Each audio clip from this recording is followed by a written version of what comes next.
What are you doing? And in the insect kingdom, love is... I was just seeing what else is on. Well, I just spun my car through the grass at 120 miles an hour.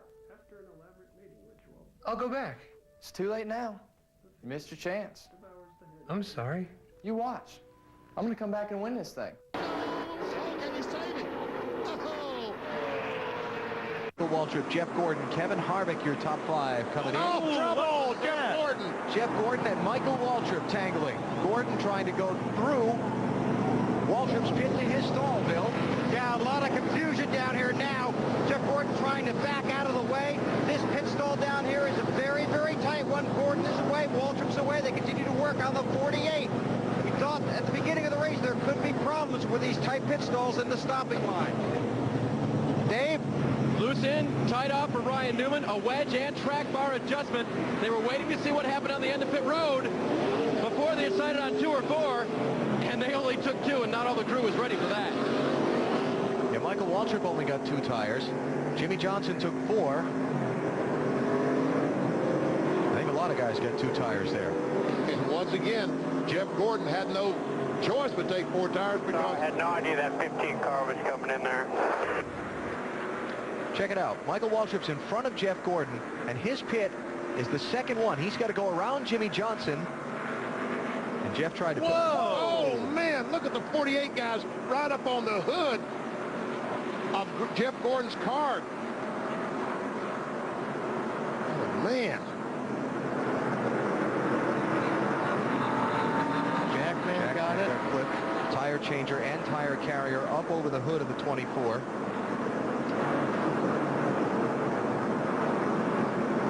Chris Anderson is the jackman on the 48 car. Ex-school teacher was talking to him this morning. See, watch. Waltrip goes to his pit around Johnson's car, and Gordon...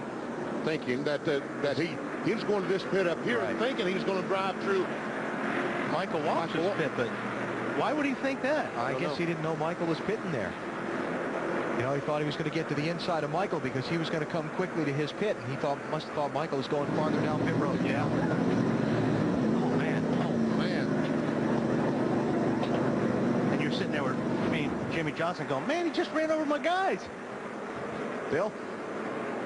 Just amazingly calm down here in the 48 pit, the 24 on pit road. They look at his car, but Jimmy Johnson back for left side tires, and now they're going to check the crew. Everybody appears to be okay, but they're going to work with the front tire changer update in a second. All right, Bill, thanks. You keep us posted there.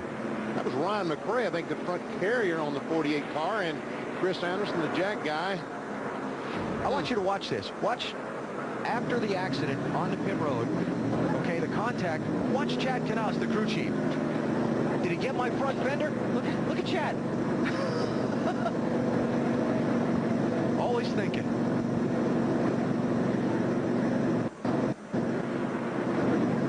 Yeah, he could have been looking for some of the crew guys.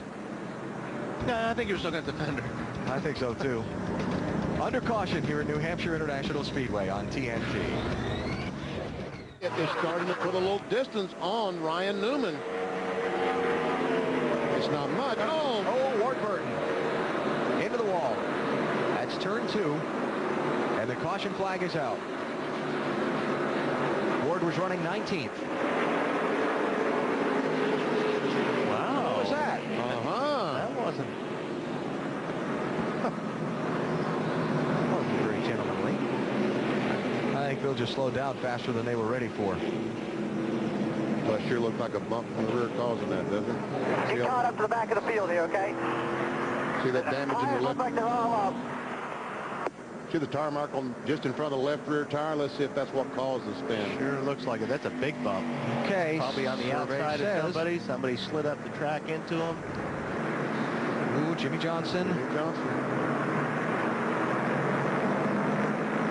Johnson, the 48 car, got down in the corner and got loose when he corrected it.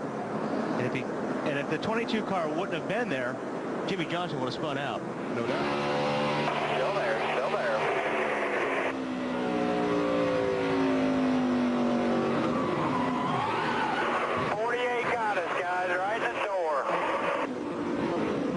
And Ward testing the safer barrier, newly installed here in New Hampshire. Now Bill Elliott slows up, coming to the caution flag, and And Ryan Newman and Michael Waltrip. Oh, wait a minute.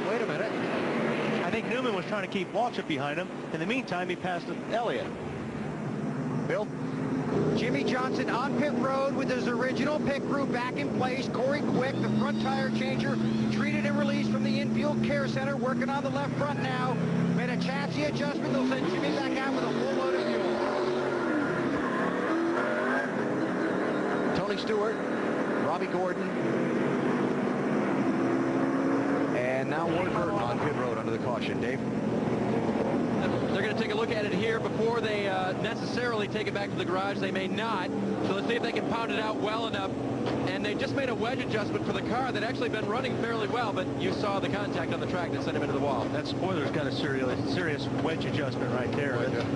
It's got a wedge E. Under caution for the second time here at New Hampshire International Speedway, Dale Earnhardt Jr. hanging in. Kevin Harvick coming up on the back of Dale Earnhardt Jr. Trouble off turn 2, Robbie Gordon. 22nd place, last car on the lead lap. Caution's out. And Robbie will grab a gear and let it go. What happened? Ooh, he just got way loose getting off turn 2 there. Stood on the brakes. Probably flat spot of the tires pretty good. And look at that. The racetrack complex includes a road course, and that little piece of pavement that he is sliding onto is where you kind of hang a little hook into the infield and then turn right and go outside the oval track to continue racing on the motorcycle course. And that probably, the fact that he's not getting the grass might have saved him getting in the inside retaining wall. So no harm, no foul on the 31 car. Grabbed a gear. Oh, he's in a hurry to get back to the pits. Not Baja, Robbie.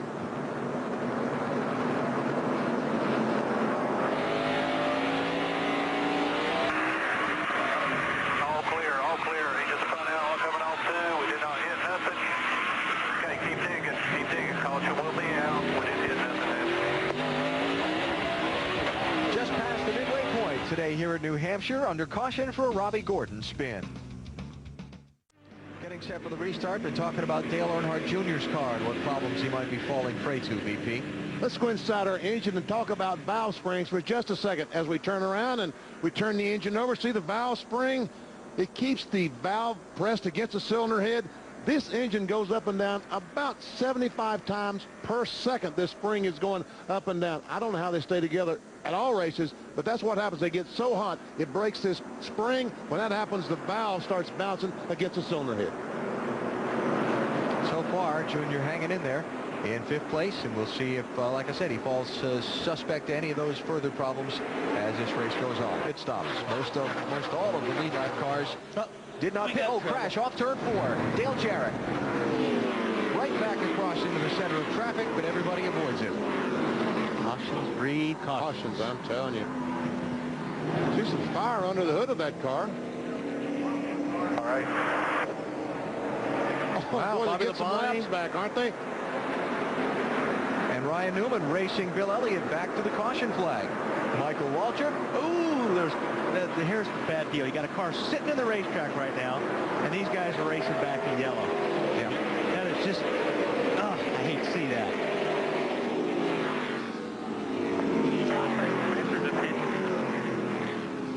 Dale Jarrett was running in 11th spot at the time. And now he sits crashed just shy of the start-finish line. And lots and lots of damage. Let's see.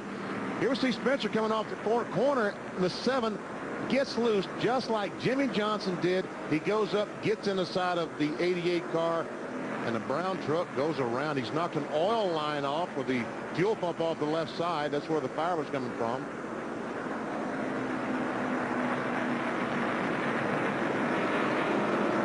Boy.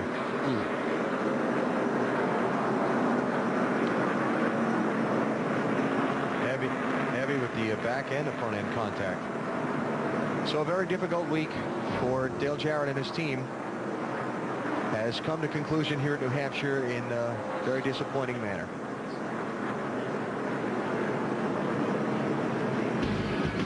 And the yellow flag is out again. Fourth one of the Sylvania 300. Dale Jarrett and Jimmy Spencer tangle in turn 4, with Jarrett getting the worst of it. Back in New Hampshire, cleanup continuing on the front stretch after Dale Jarrett's car was crashed off turn 4. Though Dale has climbed from the machine and taken the ride to the infield care center. Want to talk about the racing back to the caution flag issue. Okay, this is what I'm concerned about. Here you got Dale Jarrett sitting there. He's already has the steering wheel off. Now these guys are racing back. He's sitting in the middle of the racetrack, and these guys are coming racing back. Now, if he were to get hit, you'd want that steering wheel on, first of all, because that steering wheel plugs on. It's like a big old axle sitting there. It doesn't look like... It looks to me like that Jarrett realized that he was in trouble there, reached up, maybe I should put this wheel back on. Now, he's actually talking on the radio. That's what he's doing, yeah. But I don't think he unbuckled, which, of course, was definitely a smart move on his part.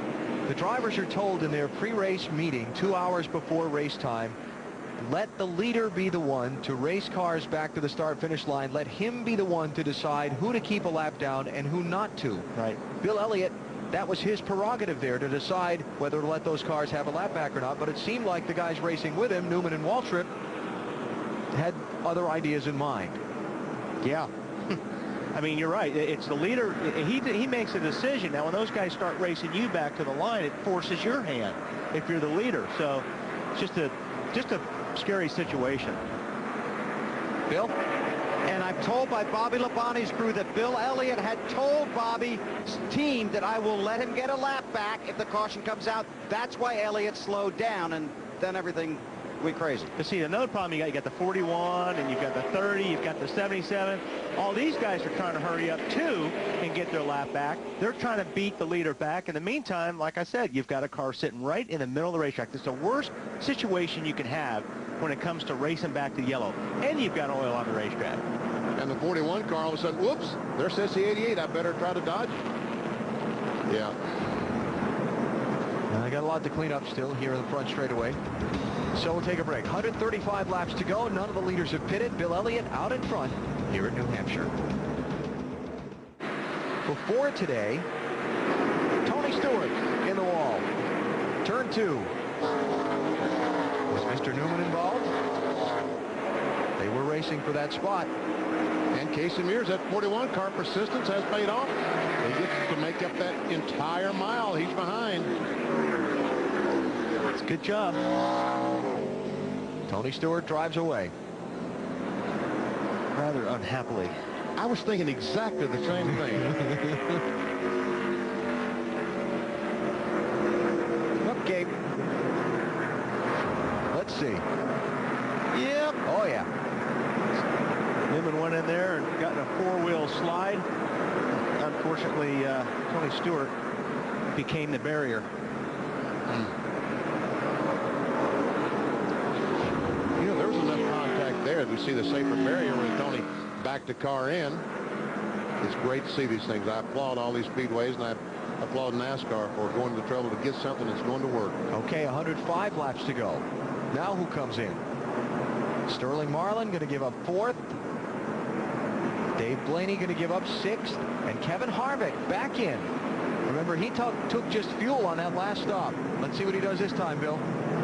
The 29 is tight in the middle and tight off. A half pound of air out of the left side tires for Kevin Harvick. Again, as Alan said, they had stopped only for fuel last time. So this time it's 4 tires. And guess what?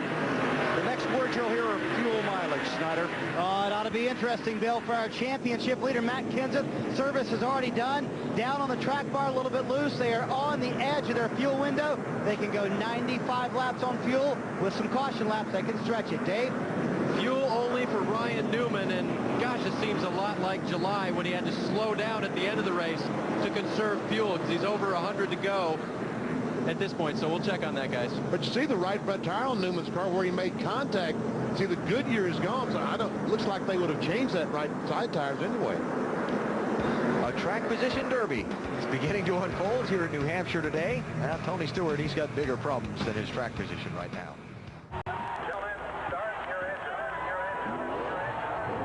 Every driver knows the odds. Each week, the chance of winning, 1 in 43.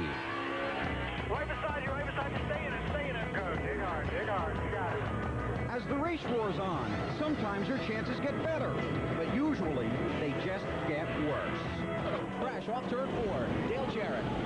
48 got us, guys. Right in the door. To win in the competitive world of Winston Cup racing, everything has to go perfectly. The leader is in. Look out, he's at the gas. The gas can't win him down pit road. Now they'll have to push him. Cars going by. The clock ticking. Harvick's chances of winning disappearing off pit road. Oh, man, look at the 48 guys right up on the hood. But when it doesn't, patience and performance can pay off. Cannot keep a good team down. Battle back from getting hit on pit road to do this. Awesome job, boys. Awesome job. Give me fuel, give me fire, give me double shot inside.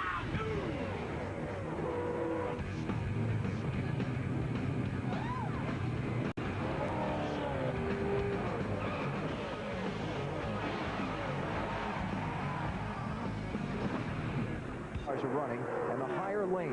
And Matt Kenseth has had a start. Turn 1, Mike Skinner.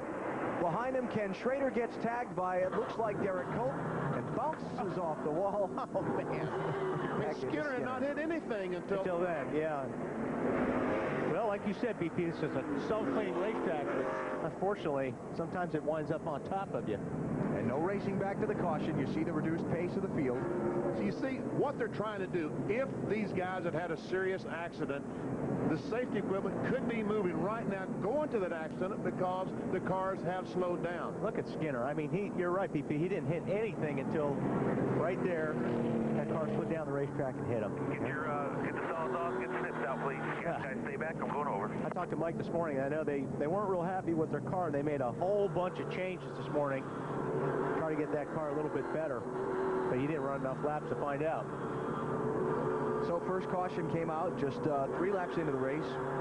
When Mike Skinner spun around, Schrader got tagged and spun down the hill into Skinner's machine. Let's go on board with Mike Skinner and see if we can detect what happened to start it. Got down in turn 1. Got run down on the apron by Bodine. Stay in the gas. Stay in the gas. Got away with it. Right, gas it, gas it, gas it. All right. Oh, don't gas it. Clear high. Move it up. That's adding insult to injury right there. I mean, the 49 car like dropped out of the sky right in front of him. So Mike Skinner tried to find some racing room into turn 1 that wasn't there. And the caution flag is out early here in Dover. Fans, and we got a car on the wall in turn 1. It's Joe Nemechek. And heavy contact. Fluid tire right front. Wow. Hit hard. Boy, I guess. Boy, did it ever hit hard. He's knocked the fuel pump off. That's where the fire is coming from. And the safety workers already rolling. The field slowing down as the caution flag came out. The fire truck heading to Joe right now. See, that's why we have this Get room. out of that car, buddy. Get out of it. Good sight. Man, is he hot. No, I mean, he's angry. He's angry, yeah. It's good that he's feeling good enough to be mad when he got out of the car after a hit And like look at that car burn. It's going to burn to the ground.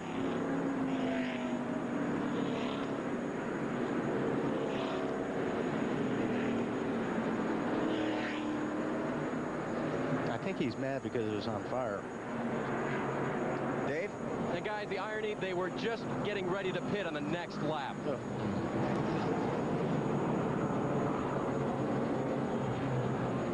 That is at the inside of turn number 2 where his car has come to rest. The field just coming by.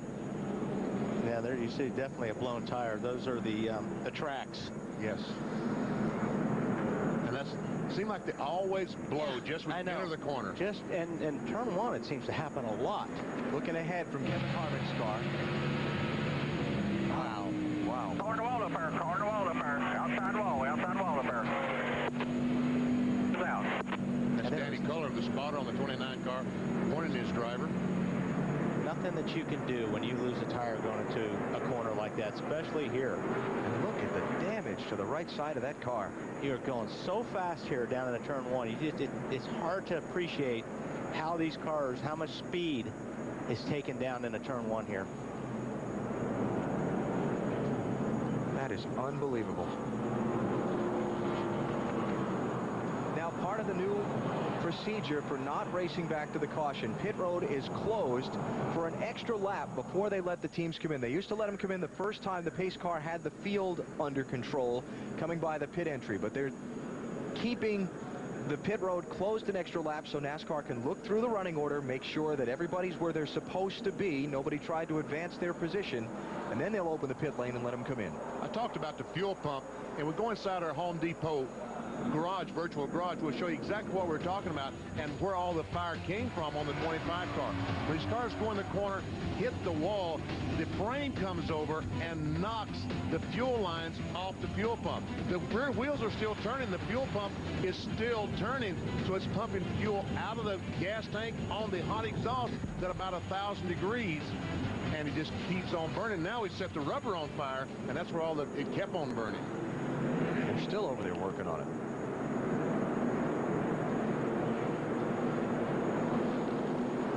And here comes the field to the opening of pit road now. And once again, you've got to follow the car in front of you all the way. Caution. Back live at Dover, caution has just come out. Bobby Labonte's run into trouble in turn 4. Got into the outside wall with the right side of the 18 car. And it was just in front of the leader, Kevin Harvick. And the caution flag did not work out for Ryan Newman. It does work out for Ricky Rudd. He was just put a lap down by leader Kevin Harvick, and he's going to be the one that gets the free pass around the leader at the end of the caution period. Third caution of the race, lap 165. Leaving us, not counting Rudd, 17 cars on the lead lap that'll come to pit road in another lap. As again, as part of NASCAR's new race procedure, they leave the pit road closed for a lap.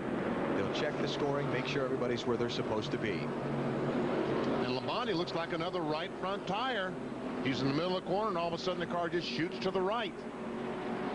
Yeah, see that'll be a front tire, flat tire on the right front. Hit early to get that right front fixed. He's got big problems because that right front tire is supposed to be leaned in at the top, not leaned out at the top. And you know, when you blow a tire and you don't wreck your car like John Nemechek, guess what you think about for the rest of the race now? Blowing the front tire. Exactly. Start asking crew chief, why? What happened? So Bobby heads back out while pit road will be open for lead lap cars this time. Now the tough break that Ricky Rudd gets is he will not be able to pit. Yellow is out. Yellow, yellow, yellow. Got debris. Yeah, okay. Debris on the racetrack. All right, now we're 286 laps. I don't think anybody can make it the rest of the way, but they come in now, change 4 tires. Splash and dash later. Flash of gas. And now the 12 car. He gets the free pass. Yep. After the pit stops, Ryan Newman will be sent past the pace car and will line up at the end of the cars on the lead lap for the restart. That's what they've been working at for what, 200 laps now? It's lap 46 when he got behind. Watch Ken Schrader's car. Bumper going to fly off. Remember, he was involved in the wreck back at lap 3. There it is. Whoop. Clunk, clunk, clunk. Bill Elliott got it. Jimmy Spencer got it. Terry Labonte, no. Johnny Benson got it. And look at the damage it did to the nose piece on Benson's car. I don't think, did Elliott get it? I thought he missed it. I thought he caught it with the right front. Just the tire. I don't think he caught it with the bodywork. Looks like Benson got the most damage of those cars that hit that bumper cover. Yeah. So, we'll see some pit stops here in a moment for the lead lap cars. But, under the new procedure, it takes a lap while they make sure everybody's in the position they were when the caution came out. So we'll come back for those stops in a minute.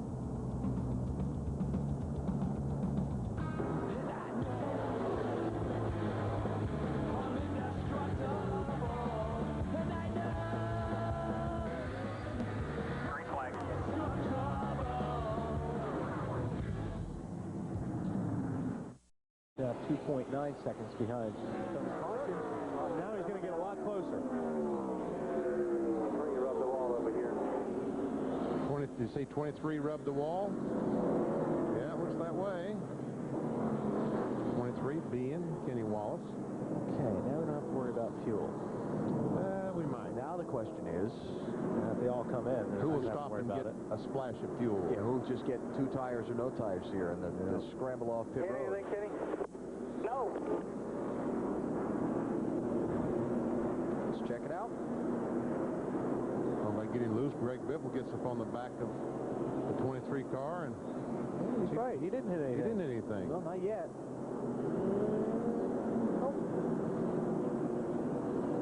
Okay, he gave it a scare. So Jimmy Spencer gets the free ride. Now that is a lucky dog. That is. Mongo, the lucky dog. Very good. 25th place. Oh, trouble for Junior. Couldn't hang on to it. Into the wall. Caution's out. And the field slows immediately. Well, he did have his hands full, that's for sure. He came off the shoe about 4 laps ago and almost lost it. See him moving around inside the car. Bodine now gets a lap back, being the lucky dog award. Again, he got 2 today. That's second time today. 54 car, 19th place. First one not on the lead lap. Okay, how many laps does 12 car need? Look how slow he's going. I know he's waiting for a pace car, but... Yeah, pace car will catch him here. Saving that fuel. As he was getting lapped by Ryan Newman. Got up in the gray marbles or dirt or whatever you want to call it up there.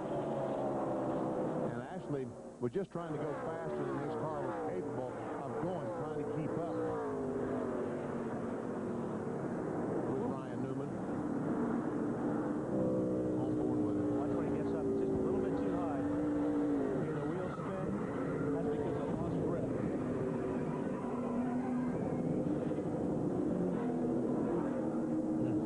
One thing I guarantee you, he is not too happy right now.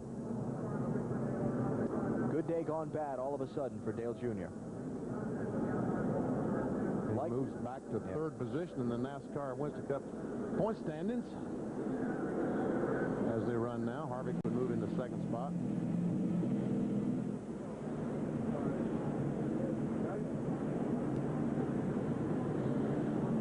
Junior hadn't gotten out of the car yet. You see the safety workers, they're working with him. I'm sure everything's okay before they move him. Yep. And very, very typical procedure.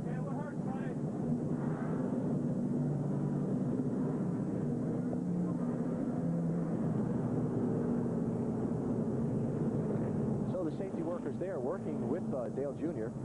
And pit road will be open for lead lap cars this time. Any takers, you think? Marty, going to see the leader? He, as of right now, will not come down pit road, Alan. I think we may see some cars behind him. They are 7 green flag laps short. I asked team engineer Mike Nelson, they're all engineers on the 12 bunch. He's the main engineer. He said that we need about 14 laps of caution laps. Third place, Tony Stewart is going to pit. Jimmy Johnson? Jimmy Johnson will pit. Burton, but Kevin Harvick, Jeff Gordon, Elliott Sadler will stay out, as did Ryan Newman and Jeremy Mayfield. Dave? Tony Stewart had to pit. This set of tires and the adjustment they made just not working for him. He said the rear end of the car was dancing all over the place. Wasn't happy at all. They're going to put that air pressure adjustment back in. That should be air into the right rear. Phil? Canard bar adjustment for the 48, loose under throttle. Jimmy says he just can't get a handle on it. It's 4 tires, no fuel. They made the chassis adjustment. The 97, which was pitting behind him, is out of the race. We'll have to go around the 17 again. He's on his way. Meanwhile, right in front of him, Matt Kenseth getting 4 tires of fuel, and he's on his way. Those guys will be fast, but they'll be in traffic. It's going to be tough to get through that traffic when those other cars are going to be an open racetrack. Got 18 cars on the lead lap.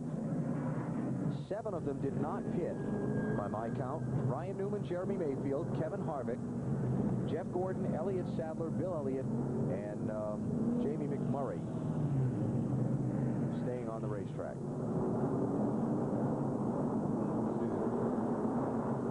Mercy workers putting Junior on the stretcher. They were able to get him out of the car. Anytime you see those cars hit the wall with the left side, it's always a concern. Yeah. We add, looks like Ricky Rudd and Dale Jarrett did not pit there also.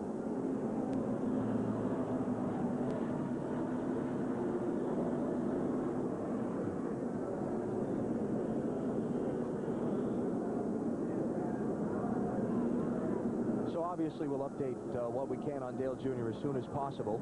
Another look at the accident.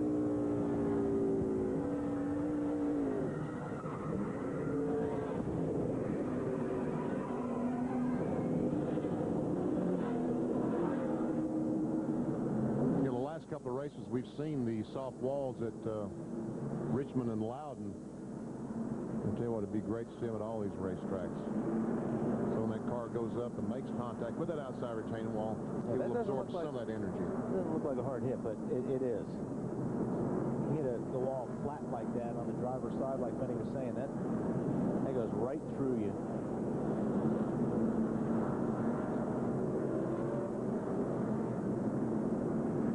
So we're under caution here at Dover Downs. 33 laps to go. Ryan Newman is the leader. We'll be right back.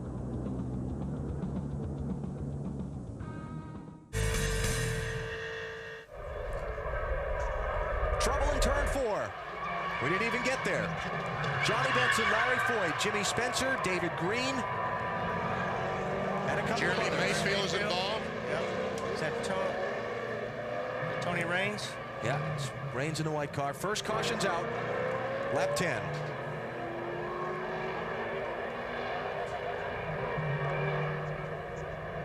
And remember that there's no more racing back to the caution. So this is the point that NASCAR has to determine what order the field was running in as soon as the caution comes out, and set the cars back in that order before they come to pit road. And that's obviously going to be a huge problem here today because they're all absolutely. 2 wide and 3 wide. Yep. Spencer, Benson, all torn up. And Jeremy's right front is not turning. That's not a good sign. Car's rear suspension broken. See how the back right rear fender sitting down all over the tires. There's Larry Foyt.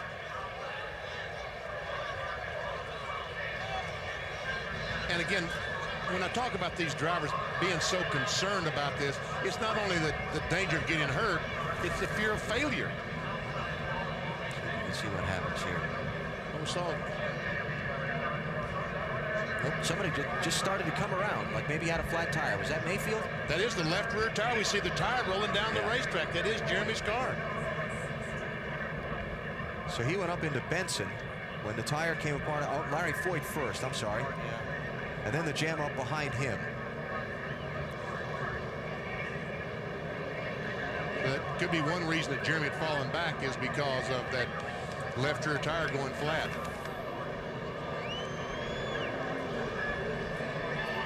Don't get any one-car crashes here at Talladega, not very often anyway. 6 of them there.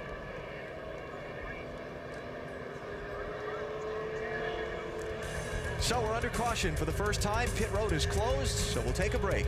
You're watching NASCAR on NBC.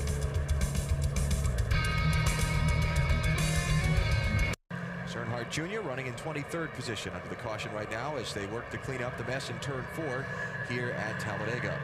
While pit road has not yet been open, let's give you our NASCAR Busch Series update. No race this weekend for the Busch Series. They've got 7 events remaining. Next Saturday, Kansas City, tight championship race there. Craftsman Trucks, Brendan Gaughan, 5th win of the season at Las Vegas last night.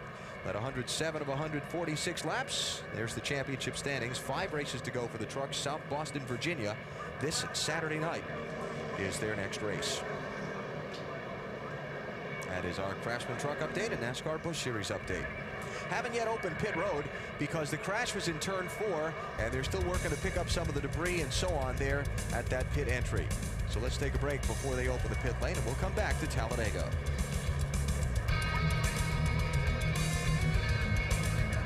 I don't think the 8 car's going to go down and help the 48, do you?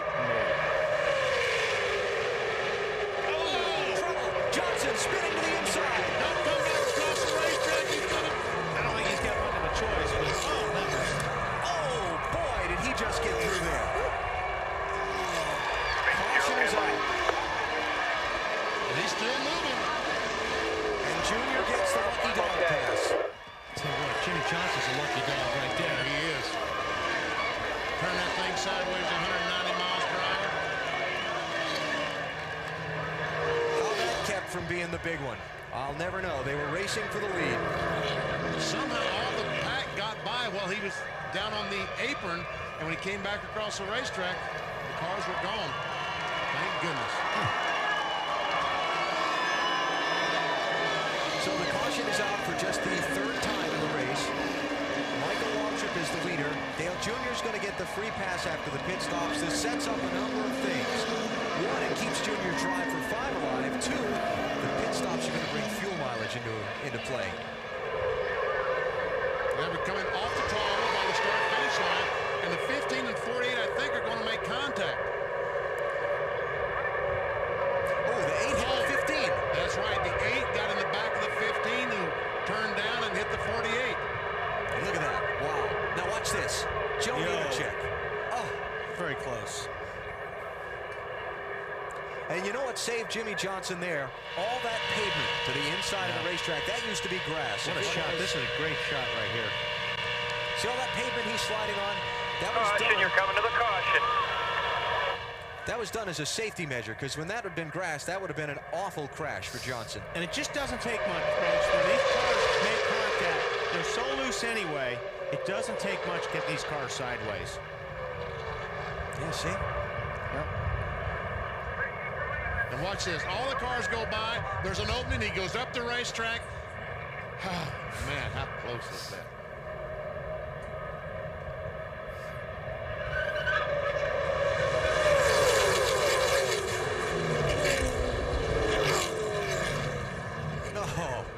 That car, you know, probably the left front valence is the only thing that's really damaged on that car.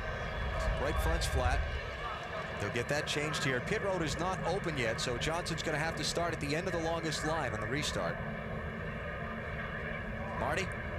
The valence is all torn up, and he came on the radio. That's the only thing he said. The valence is torn up. I'm okay. Never explained really what happened. They did not get a lot of the valence fixed. It was 4 tires. They're obviously going to have to come back down pit road, get that front valence fixed. They didn't lose a lap, so.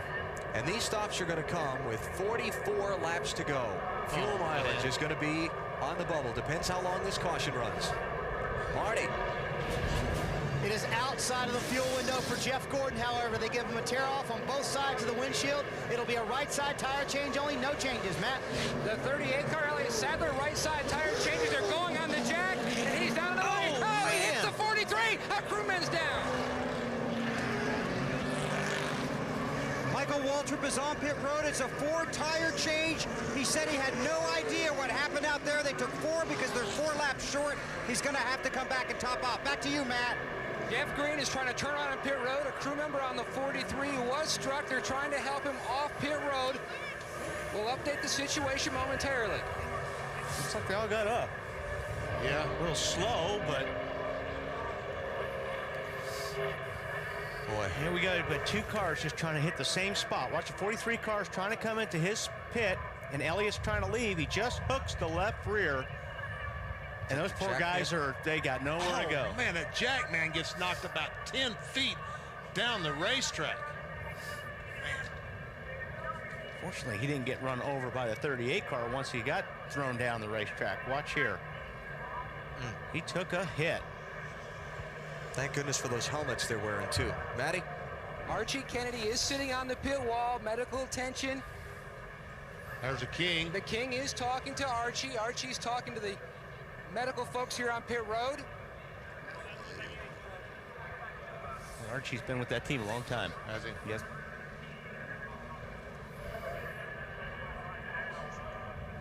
So Matt will stay on top of the situation for us and get us the update that we can. And we'll reset it for you when we come back to Talladega. He's doing what he's doing. He's just mirror driving all over the racetrack. Elliott Sadler over 1.5 and on his roof. Now the car tumbling hard on the pavement in turn 3. Caution is out. A terrible crash. You okay, man? Okay, guys, back it down, back it down. Caution's out.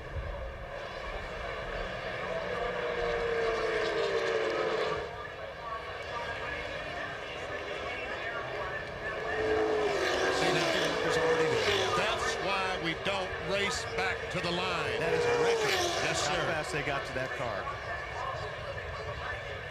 That's great to see. The attention already focused on the Elliott-Sadler car. Yeah, we see him taking his helmet off. And they're going to red flag the race. Yeah, we've not passed the lap yet at which they would not use the red flag. So they're going to stop the field on the back straightaway, and we're going to go under the red flag.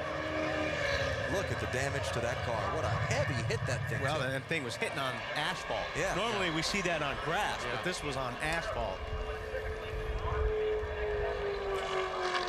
And for everybody that wonders why they use the carburetor restrictor plates to control speed, it's just for that reason. There's a certain speed at which, when you turn one of these race cars around backwards, it goes up in the air. You see this area right here above the driver? They call it like the birdhouse. Right here. This area looks good. Yeah. That's what's protecting the driver, and that really held up well. There we see the car stopping. And here he comes out the window. Oh, that's great. Easy does it. Yeah, don't cut yourself. Oh, that's good to see. Guys, he's out. Scary, scary crash for Elliott-Sadler. Let me get my breath before I take a step. I'm dizzy.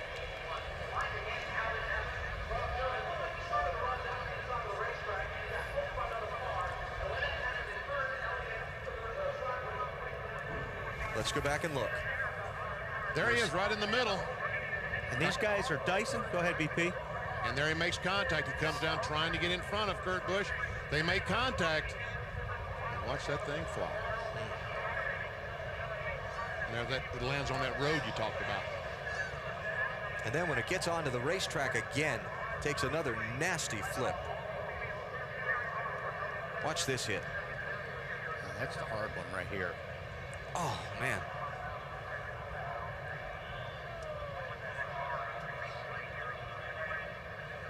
Oh, they all look pretty hard. Yeah, they do.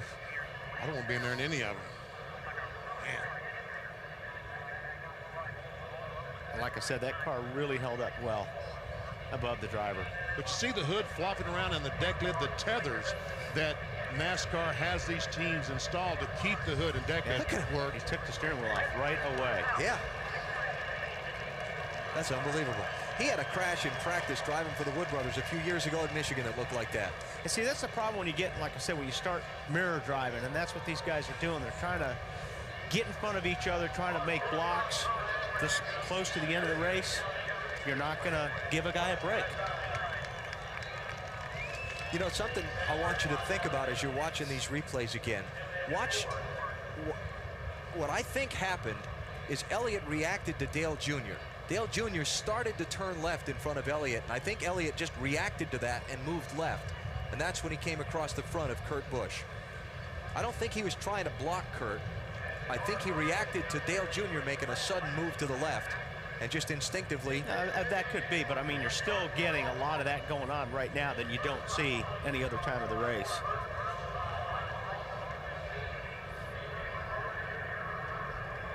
Oh, boy. But yeah, I mean, you know, one moves and everybody moves pretty much.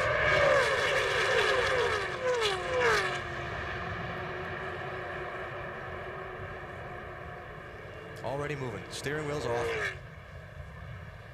See, watch Junior here. He moves to the left to block Elliott, right here, and Elliott turns. Could be. Yeah, could be. He could be trying to dodge that A car. Car flew in the air a long ways before it hit anything.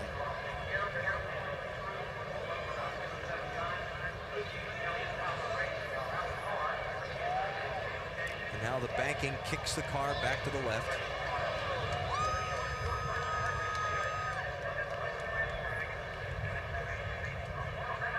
Fortunately, it was down where no other cars hit him while he was flipping.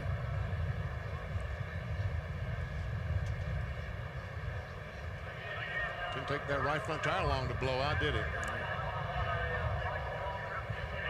Flip 1.5 times in the air. going to catch again and start going.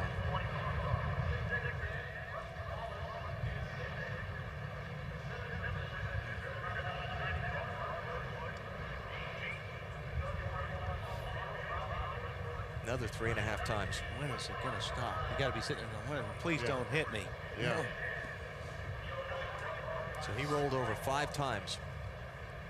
Not counting the time he spent sliding on his roof upside down. Watch again. Junior makes a move to the left to block, and Sadler turns to the left to get off.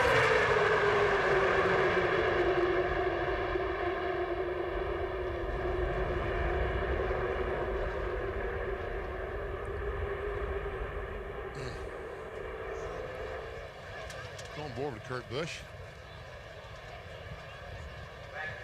You see the contact, yeah. And there you see the car.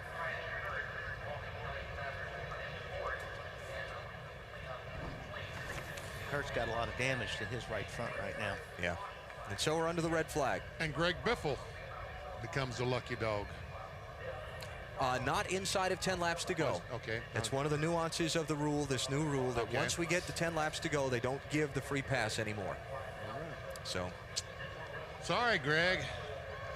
And we have 6 laps to go in the race, actually 5.5 with where the field is sitting halfway down the back straightaway. There will be 23 cars on the lead lap. And we're probably going to have 4 or 3 laps left in this thing.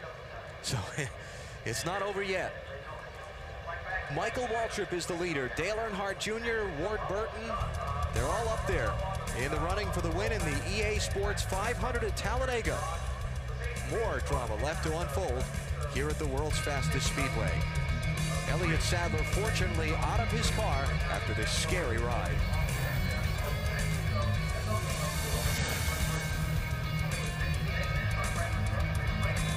Talladega.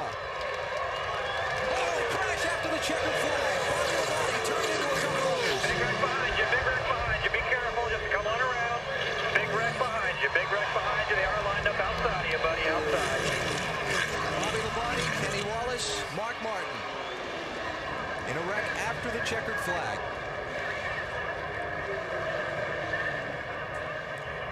Well, he held him off. He sure did. And that restart won him the race. It did. I thought he'd got too big a jump, but it was just the perfect jump. And Junior did not abandon. No, he didn't. He stayed there with him. Stayed with him. You made the call, VP. Matty. And a handshake and a hug by Junior's Uncle Danny Earnhardt. Slugger, congratulations. What a win. Man, thank you. His teammate helped us out, you know. I tell you, DEI, the other competition caught up with us, and we built a brand new car. Took it to Daytona, did a tire test, got the roof hatch in it. I'm sure Mike will do something crazy with that. You know how he is. But, man, the last 5 weeks have been hard on us. And I told these guys, just stick with us and with Michael, and everything will work out just great. And, man, what a deal. We needed it. We needed it bad. What were you thinking when you saw everybody start to shuffle coming out of 2? I don't know what to think. I figured we'd run out of gas. I figured we were done. So it's a good team effort. And, you know, when DI's 1-2 on the track with Dale Jr., it's hard to beat us. You know, they tried and tried and tried. So, you know, we've stepped up, us in the 8, built new cars. They worked real hard on their stuff, and it's a good day. DEI's won 9 of the last 12 restrictor plate races. Here comes the hatch. That's the new escape hatch that they put in Michael Waltrip's car. Of course, with the Napa logo underneath it. Yeah. Well, Slugger just said he thought he'd do something. Still able to that's show definitely off. a first. Yeah, that's a first. That's perfect, isn't it? Yeah, I know you want me to go to victory lane. High five me first, you know? That's beautiful. Michael Waltrip's second win of 2003, and what a miserable month it's been for Waltrip and this team. Slugger talked about the way things have been going for them lately. Last 5 finishes before today: 42nd, 37th, 32nd, 26th, 42nd. He was 5th in points after Michigan 5 races ago. He fell out of the top 10 for the first time all season last Sunday at Dover.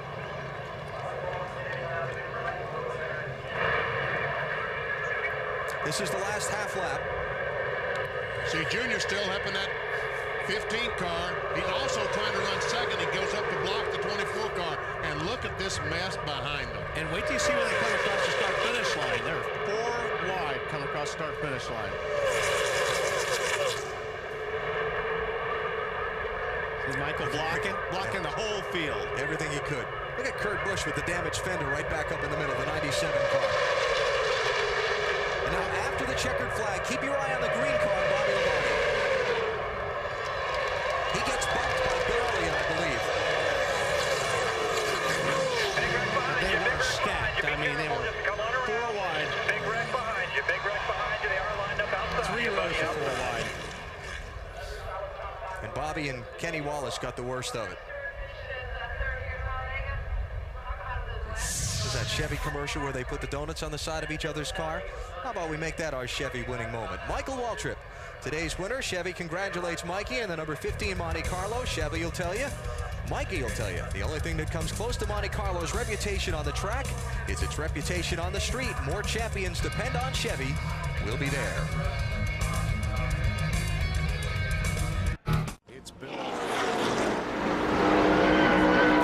Caution, and we're back at Kansas Speedway. Michael Waltrip in trouble off turn 2. There's somebody else down there too, I thought. That's him. You mean on the inside? Yeah, I thought there was a car on the inside right there. Oh, there is. That's Matt Kenseth. That's the championship leader. He lost an engine last week at Talladega, and he's crashed to the inside wall at Kansas. And some heavy, and they go to the car, but he drives away, Bill. Yeah, you can see it, Benny. A lot of damage to the radiator. They told him take it to the garage.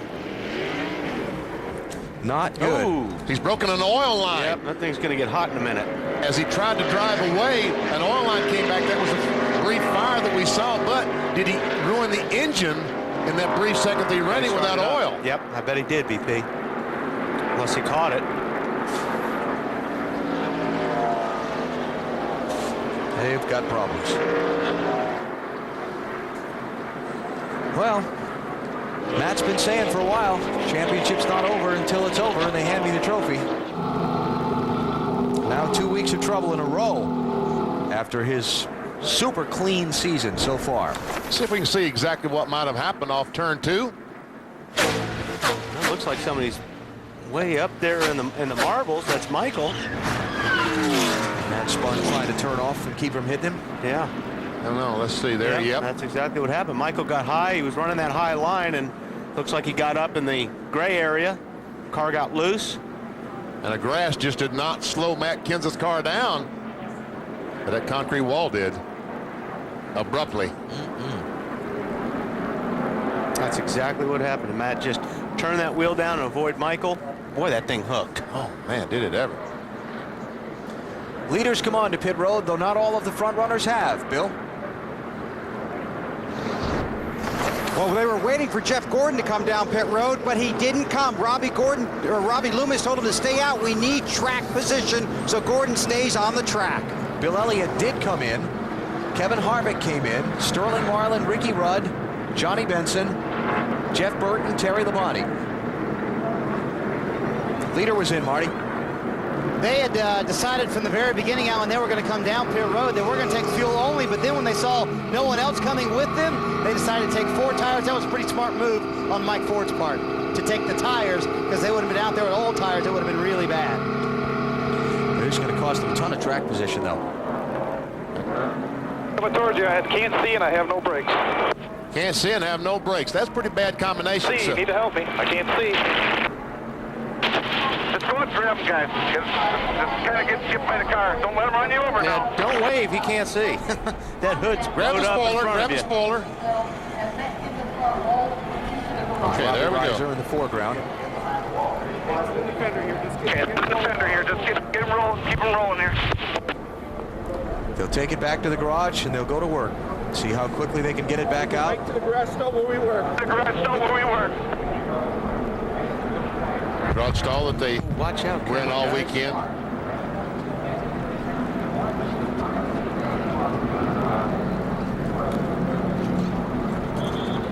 Once again, let's take a look and see what might have happened.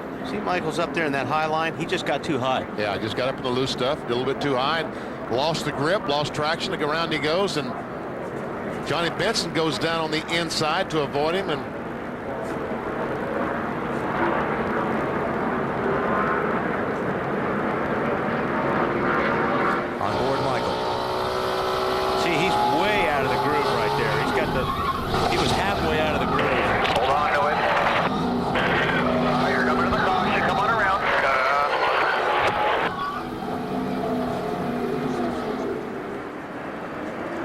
And like you said, BP, that grass does nothing for friction on those tires.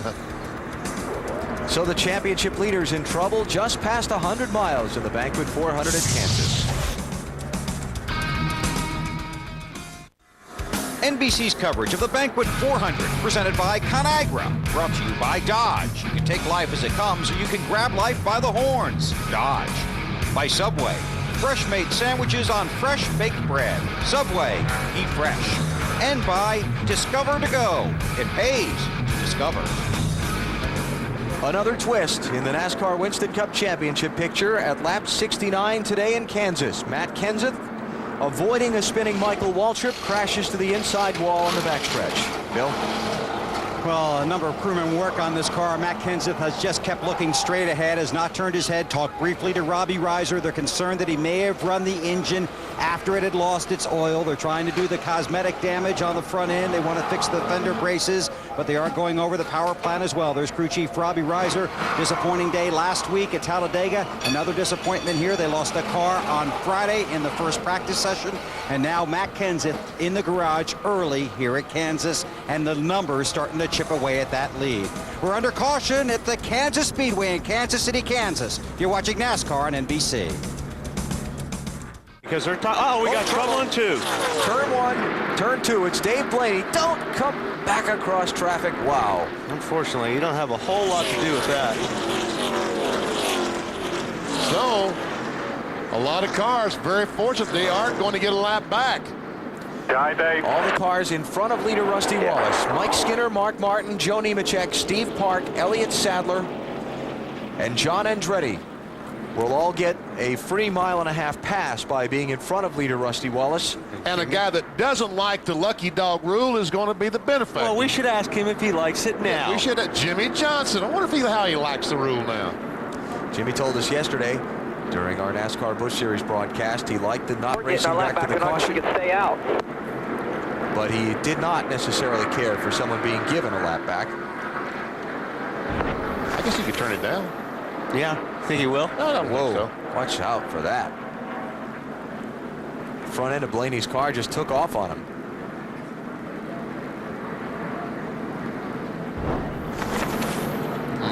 So second caution is out. Not long after the first. And they've got some damage there on the 77. He'll probably be joining Matt Kenseth back in the garage in a minute. I wonder if they've tried to fire that thing yet. Yeah, that's a good question. They've got to get all the lines and everything hooked up, make sure that everything is the way it should be, and then start the engine, because what they're doing now might be just time thrown away because he might have hurt the engine. Well, what Bill told us before.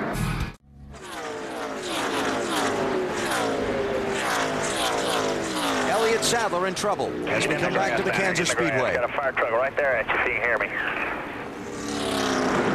Well, we talked about those right front tires. We saw one. Could this be the start of something else? Because he obviously has blown a right front tire. Could be from a puncture. And once again, the safety vehicle is rolling quickly by no longer racing back to the caution flag. And like the rule or not, that's the benefit of the rule right there. Exactly. That's what's the most important thing, is that these guys can get to that car that quick. That's a hard hit.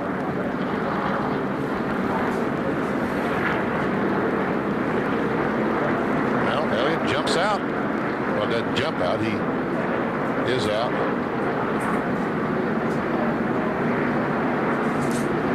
That's 2 weeks in a row for Elliott. Let's take a look. Yes, sir. Oh, yeah. That is definitely a blown right front. See the tire coming apart. That's the right window out of the right door. And you see, well, there's the fuel pump fire. On the Ford, the fuel pump is on the left side. Yep, that's the oil pump fire. That's oil that has ruptured a line that's coming back on the exhaust system that is causing that fire. Either way, it's really hard to breathe inside that car right now. Here come the leaders to pit road. Stops will be at the completion of lap 106. Dale Jarrett, Bill Elliott, Jeremy Mayfield, Terry Labonte, and Todd Bodine are the top 5 coming in. Go ahead, Marty. Elliott middle of the screen now, and as you see in second position, Todd Bodine pitting in front of him, so he'll have to work his way around him. 4 tires and fuel. Bill wants no changes on the car. Dave? Perfect stop for Jamie McMurray. Half around the wedge, still a little bit loose for him. A 4-tire change for McMurray. Matt? Dale Jarrett told Sean Parker, I need to have my car just a little bit tighter. So he's going to try to fix that with air pressure in the right front. I saw some two-tire stops. Rusty Wallace, Jeff Gordon, Johnny Benson, Jimmy Johnson, I caught with just taking right side tires. Well, the problem is that they're not going to be able to change they can change just rights, but they're not going to be able to do the lefts the next time. They've got to change rights each time they stop. Yeah. All right, here's the race off, and it's Rusty Wallace. These are all the two-tire guys. Oh, where's finally Harvick comes off 48. And Jimmy Johnson, he's back in the race. Terry Labonte sneaking in there. Remember, he had been running up front because he didn't pit under that last caution. Marty, how did the two tires look that time? Have you been able to look at them? I looked at both of them, BP. They looked very good, the ones that came off Rusty Wallace's car. Billy Wilburn, the crew chief, came on the radio, said, what do you need? Rusty said, track position. They gave it to him, two-tire stop.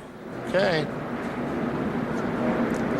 So we're under caution for the third time in the Banquet 400, presented by Conagra. Championship leader Matt Kenseth continuing to be a big story, involved in an early crash, still in the garage getting repairs. Caution flag is out as we come back to the Kansas Speedway. The great run John Andretti was having in the Petty 43. Jeff Green. I'm sorry, Jeff Green, thank you. Right front tire, but he did it the same spot that Michael Waltrip did it in the Busch race yesterday. Matt, did you say anything? BP, about a lap ago, he came on the radio, said, I feel a vibration. His crew chief told him, all right, bring it on. All the guys jumped up on pit road, and then it went. Before he could get back, it lost all the air. It's just like yesterday. Michael Waltrip said he felt it, and it happened before he could do anything with it. Defender's gone. Who's going to be gone in a minute? Yeah, once that tire comes apart like that, you can see the damage that it does, not only to the fender, but everything underneath there. Well, bad luck for one is good luck for others, because all these guys were going to have to pit under green. And today we've seen Rusty Wallace. He's in that kind of situation, and we got a crash. Caution is out. Joe Nemechek. Fifth yellow of the race. And it comes out just after 250 miles.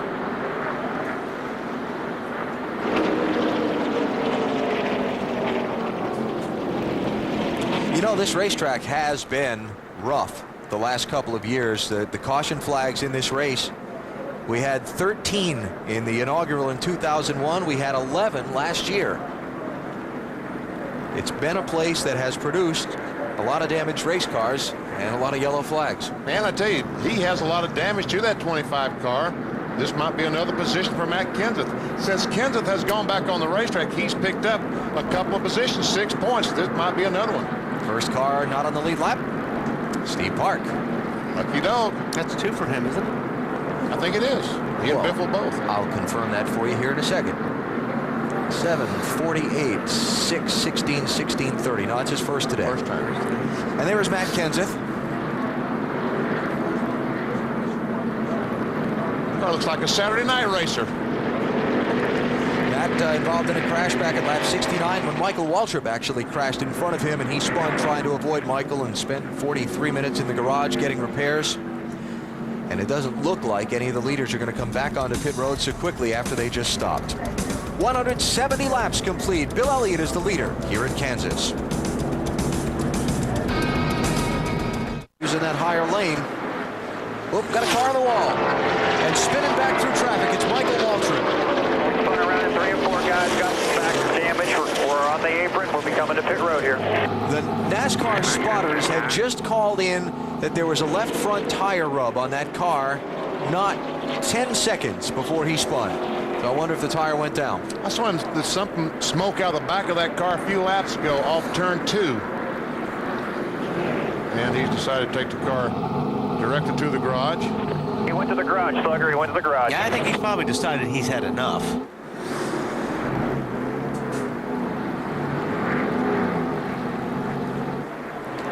Michael Waltrip, after spinning back at lap 69, now bringing out a caution once again here at lap 200.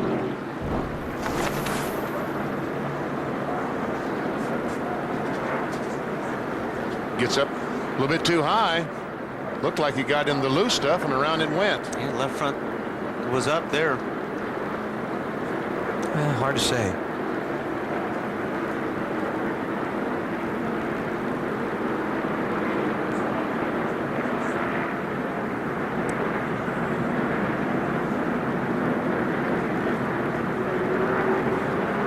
See the smoke there? Yeah, I saw that's a left front tire. That's the smoke I saw earlier. Yeah. Wondered what it was.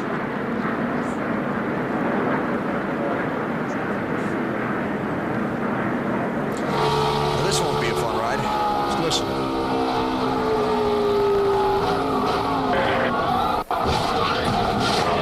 Try to hold it up there. Hold it up there. We spun around and 3 and 4 guys got back damage. We're on the apron. We're coming to pit road here. All you're doing is standing on the brakes. There's no way you can hold it up there. You try, but... All right. Race. Trouble. Down the front stretch, it's Mark Martin. And the caution is out. And I don't know that Mark has hit anything. Now you say you freeze the field, but Mark, he goes in the position that he gets his car going again. Whatever position he is now, that's the position he will restart this race. Well, what a break for Bill Elliott. Yeah, I was thinking This is the same exactly thing. what he needed right here. He was 8 seconds behind Jeremy Mayfield. The caution allows him to close that up. Now the question is, who pits? Bill Elliott won't. Well, he just got loose. He got on the inside of Skinner. He was trying to hang on to the car, and then he bounced off of Skinner. See the air get under the front of that when he came off the bank? Yeah, look at it. Woo! Mark did a good job keeping off the wall. Believe me, he was driving that thing right there. He drove that thing all the way down and backwards, forwards. He was driving it. See him here get underneath the 01 of Mike Skinner. I got it. But see, he see how his car was sliding up there? That happens when you get off the turn 4. You start sliding up. Mark tried holding it off of Mike. Car got loose. You were being serious. I was going to say that was the camouflage car and he didn't see him there. Oh, I see.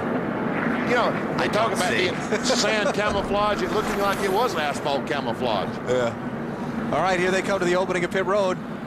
It'll be with 31 laps to go. Does anybody stop? Oh, yeah. Somebody surely is going to stop. Well, you know the 99's got to come. First 2 didn't. 6th place, no. Ooh, the 99 didn't come. And remember the commitment line we showed you earlier, the line by which they have to go or not go onto pit road. Dale Jarrett first in from 15th place, so none of the front runners will stop. 31 laps to go in Kansas, setting up for a great finish. We'll be back. Trouble down the front, car on the wall. Johnny Benson. Those guys were having such a good run today. And the caution flag is out. Okay, Ryan did not want to see this. And the rescue vehicles are already rolling, coming toward Benson. As the field comes off turn 4, slowing for the yellow flag. They used to couldn't do that before. That's right. They had to wait till all the cars got back to the start-finish line, but they can now. See Johnny unbuckling the helmet. Marty, this might be a huge break for the 12. Yeah, Wally, I think you're right in one sense. They did not want to see the caution. They had a huge lead, but this does put him good to the finish, so they can definitely make it all the way on fuel. They were going to be 2 laps short, and Matt Borland just shook his hand in the air, said that we're going to be in good shape now, so they can make it all the way on fuel. Johnny Benson out of the car, as you see, Alan. Now, I think what's going to be interesting here, Benny, is if Bill Elliott looks like he's a little bit quicker than Jeremy. Yeah. And it's all about the restart. Boy, Johnny's not happy with somebody. Or is he just waiting for the field to clear? Maybe what he was waving at was that the rescue crews were to the inside of the track and he was to the outside. But anyway, what I was saying, this restart is going to be the whole key to victory. Ryan's going to have to get a really, really great restart, and Bill's going to have to clear the 19 car as quick as he can. And the 12 has not been getting good restarts. I don't know if it was, but he hasn't restarted in front yet. We'll see what happens now. Sounds to me like we got a lot of drama on our hands. Yes, we do. We'll look forward to seeing these last 18 laps when we come back to the Kansas Speedway. You're watching NASCAR on NBC.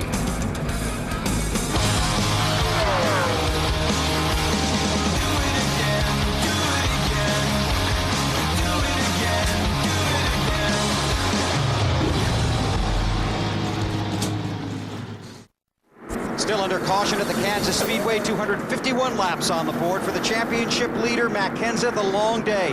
The oil pressure now going up and down in his car. Matt's going to take it easy the rest of the way. He has worked his way back to 36th position. At one point, he was 43rd. He's passed guys that have fallen out of the race. And here's the crew that helped him do it back in the garage and on the track. Robbie Reiser, crew chief, Allenton, Wisconsin. Todd Millard, windshield, Middleton, Wisconsin. Chris Brook, front tire carrier, Davie, Florida. Justin Nottestead, front tire changer, Cambridge, Wisconsin. Rough Stroke, Jackman, Allenton, Wisconsin. Brian Dunaway, rear tire carrier, Moments, Illinois. Jeremy West, rear tire changer, Los Angeles, California. I'm Benji Grubbs, the gas man from Richmond, Virginia. I'm Dave Toronto, the catch can man from Woodsville, New Hampshire. Drivers get the championship trophy, but it's the crew that wins the championship. Great teamwork for these guys on a disappointing day as Matt Kenseth's lead in the championship standings dwindles. Currently 282 as they run now, Alan. It was 354 at the start of the day. Getting closer. It was 436 after Dover. Let's check out what happened to Johnny Benson to bring out the caution flag just a minute ago. Trying to watch this group right in there. It looks to me like somehow, I don't know, somehow it looks like the 10 car and the 6 car got together. It looks like the 6 got into the 10's right rear quarter panel, or Johnny drifted up. I'm not sure, but definitely Johnny got turned. And hard contact with that outside retaining wall with both the front and the rear. Half a lap from the restart. Bill Elliott in third behind Ryan Newman and Jimmy. Got a spinner. Is that Kurt Busch? No, or is that Todd? 97. Kurt Busch. He'd been complaining about that car for a number of laps and said it was just bad tight. They did everything they could on the pit stop. Said it even felt like it had no power steering. He was running 16th at the time, Bill. Well, he hasn't made any contact with anything, but my guess is before he gets back, he will be lapped by the leader. He already is.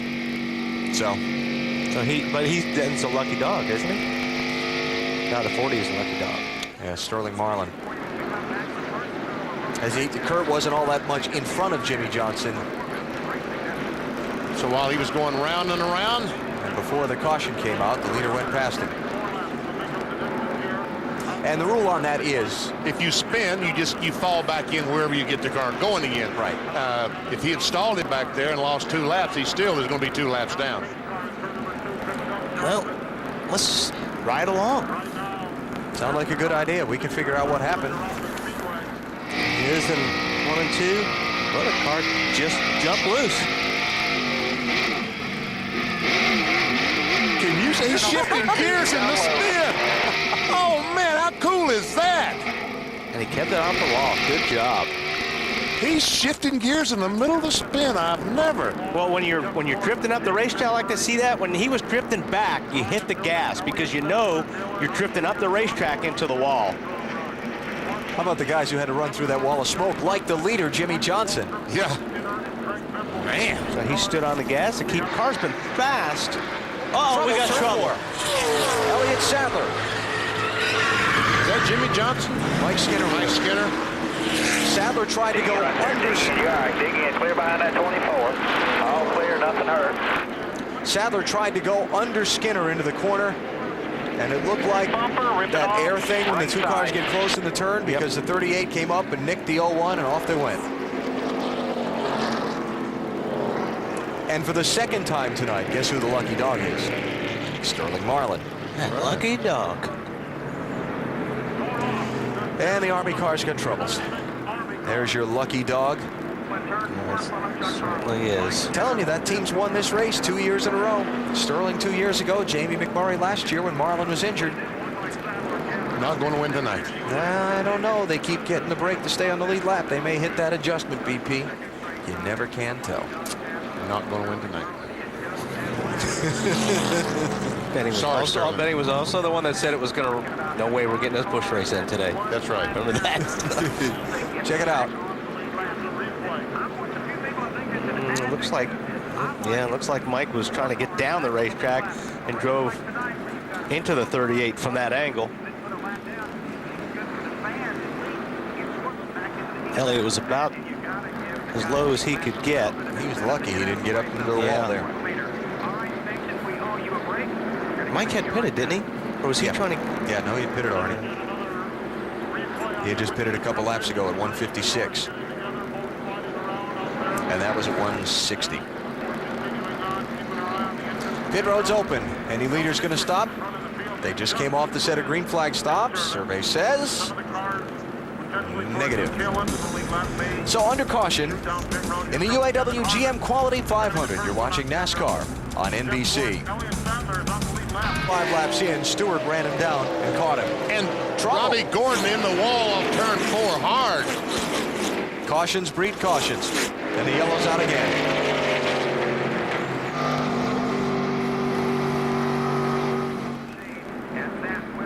Looked like Robbie was trying to go 3 wide off of turn 4 and might have got just a bit too high. Yeah, that's not a good place to be, is the widest guy coming out of 4.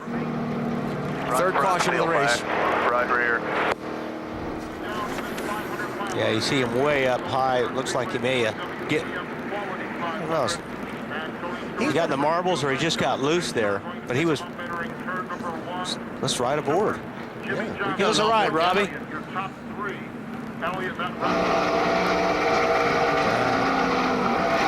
the cushion. Yeah. Got a little bit too high. What I was going to say is, he's been up there in the Michael Waltrip lane. Oh, he's been high all night, yeah. Yeah. When that right rear caught it, just brought that front end hard. Take a look at it. Take a look at it first. These racing tires throw off little bits and pieces of rubber as they race, and they all kind of congregate by the wind created by the cars up along that very outside few inches from the wall. Right. And those are the marbles we refer to. Look at the track bar mountain, all that change. Anything, little pieces of dirt or gravel, everything winds up along that wall very close. Yeah, there's nothing in the middle. It's either all on the apron of the racetrack or up next to the outside retaining wall. It's like sticking the right side tires over on the shoulder of the breakdown lane going down the interstate in the winter. At least where I live, where there's snow, there's a lot of sand there that's not on the driving lanes where the people are driving full speed. And it's a good term, marbles, because that's exactly what it feels like if you get up there. It feels like you're driving on marbles. Got into the outside wall in turn 4. They may go up there to pick up a little bit of debris off Robbie's car. Bits and pieces of metal that Robbie scattered. All right, pit stops. Who's coming in? Happens. We're back. We're back with the cautions out.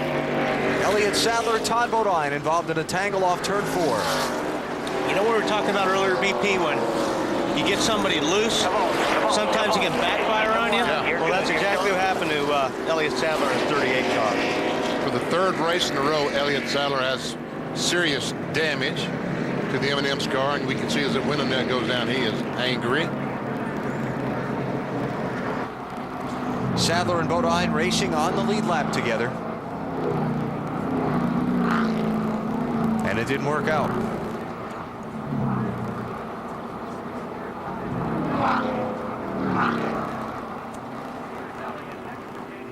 That is a scene that Elliott's getting tired of repeating. Yeah, no kidding.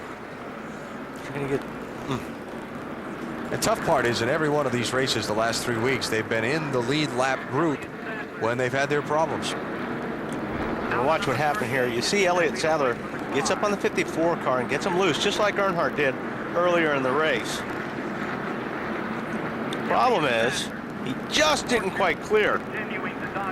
As he comes down, it just catches him barely in the right rear, turning that 38 in the wall. From our helicopter. See, there's that big push of air right there. Oh, he just. Oh, and he's just catch that wall head on. Oh, and how did Mark miss him? Ouch.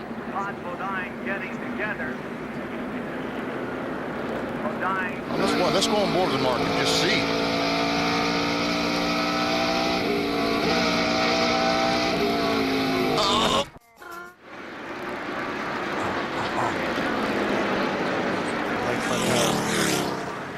We're back. Post Motor Speedway, Charlotte. Caution is out. Kurt Busch in the 2nd yellow of the night. Obviously not happy. Yeah, he looks like he cut a right front tire down. He got the wall in 4. He was trying to get into pit lane, BP, but he couldn't get the race car down from the top of the racetrack. He was just simply going too slow, and all the cars coming up on him so fast that he just couldn't turn in front of them. And you're right, just could not get down to pit road, so he ran a lap around there with the heavily damaged right side, and the right front tire eventually is going to blow. Yeah. If you ride around on a flat tire, it's going to blow up or come apart. Number 97. I think he's probably going to be happy his night's over for as loose as that car has been all night. It's been a tough night. Here we go. Okay, this is, I think, after he's already been in the wall. There's where the right front tire comes apart. And now Kurt's just trying to get it stopped without hitting anything hard. Yeah. Man, look at the sparks as the complete underside of the car is dragging the racetrack. Was able to gather it back. He must have lost his brakes. There was no way See the right front almost peeling off that car right there. Out a tire and he's not up to full speed right here. He's probably 60%. Good thing. Fortunately, yeah. Yeah. Tell you what, those things in real time hit the wall a lot harder than slow motion, don't they? And on board with Kurt. This is the first contact.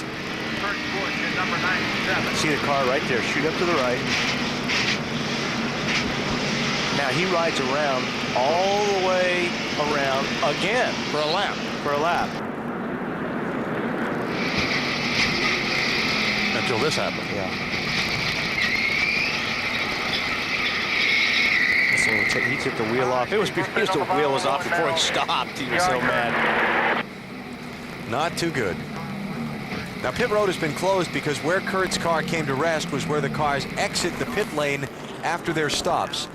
So they want to keep the cars from coming onto the pit lane until they get all that cleaned up and give them the clear exit back onto the track. By the way, New Englanders, Ricky Craven got the lucky dog pass on this caution. All right, good for Ricky. By the way, Ricky Craven, I think we said, just signed a new deal with... And here at Martinsville, he's never started on the front row. DJ. Almost looked like a replay of Jimmy Spencer's wreck just at the other end of the racetrack. Yep, and that's one of those cases right there. Dale was trying to probably get just a little extra out of his car. He got away from him. And, again, we talk about Martinsville being a short track, and you think about it being kind of slow, as you can see real quick. Once it happens, you hit pretty hard. This is going down the backstretch off into turn 3. Got in, it's like he got in a little bit too high and got in the brakes a little too hard. And it's like the minute he touched the brake pedal, possibly right in that area, the back end just came around. Because what'll happen, Jeff, is you know, we were talking about Terry Labonte's car a while ago having dual master cylinders. The driver, the crew chief, will adjust the brake bias to put just as much rear brake in it as you can. That way that keeps the car from pushing or not turning under braking.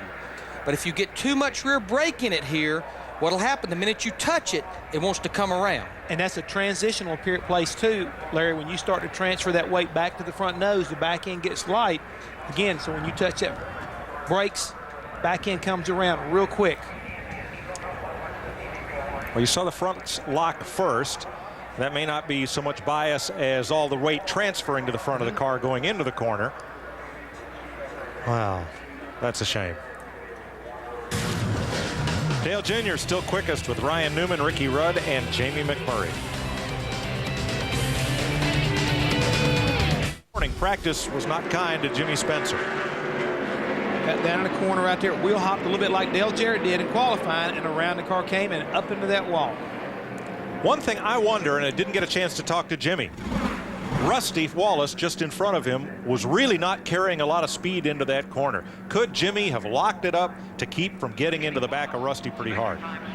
It could have, but at the same time, he was at a point in the racetrack right there, he would have been almost better off to bump Rusty in the back end than touch his brakes. Would have been quite a bump, given the closing speed. Mr. Excitement from Berwick, Pennsylvania will make his 25th Winston Cup start here to go along with some in the Busch Series and, of course, the NASCAR Modified Division, where Spencer was a two-time champion.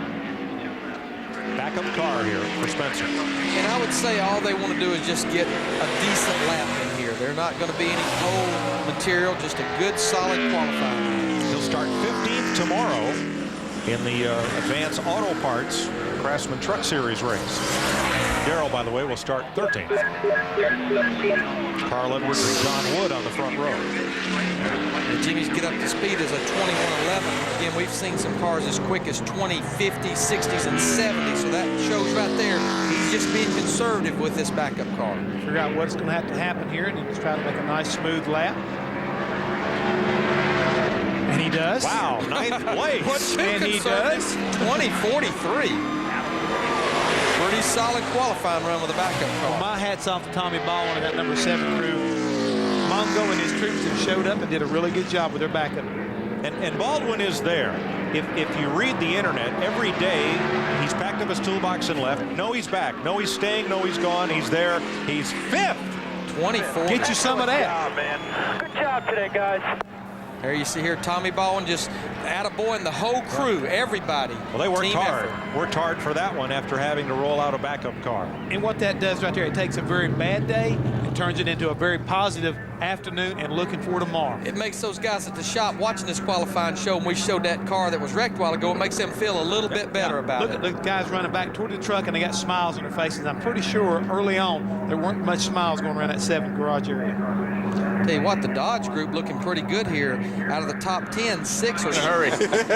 Darrell, thanks. Great to see you. Yeah.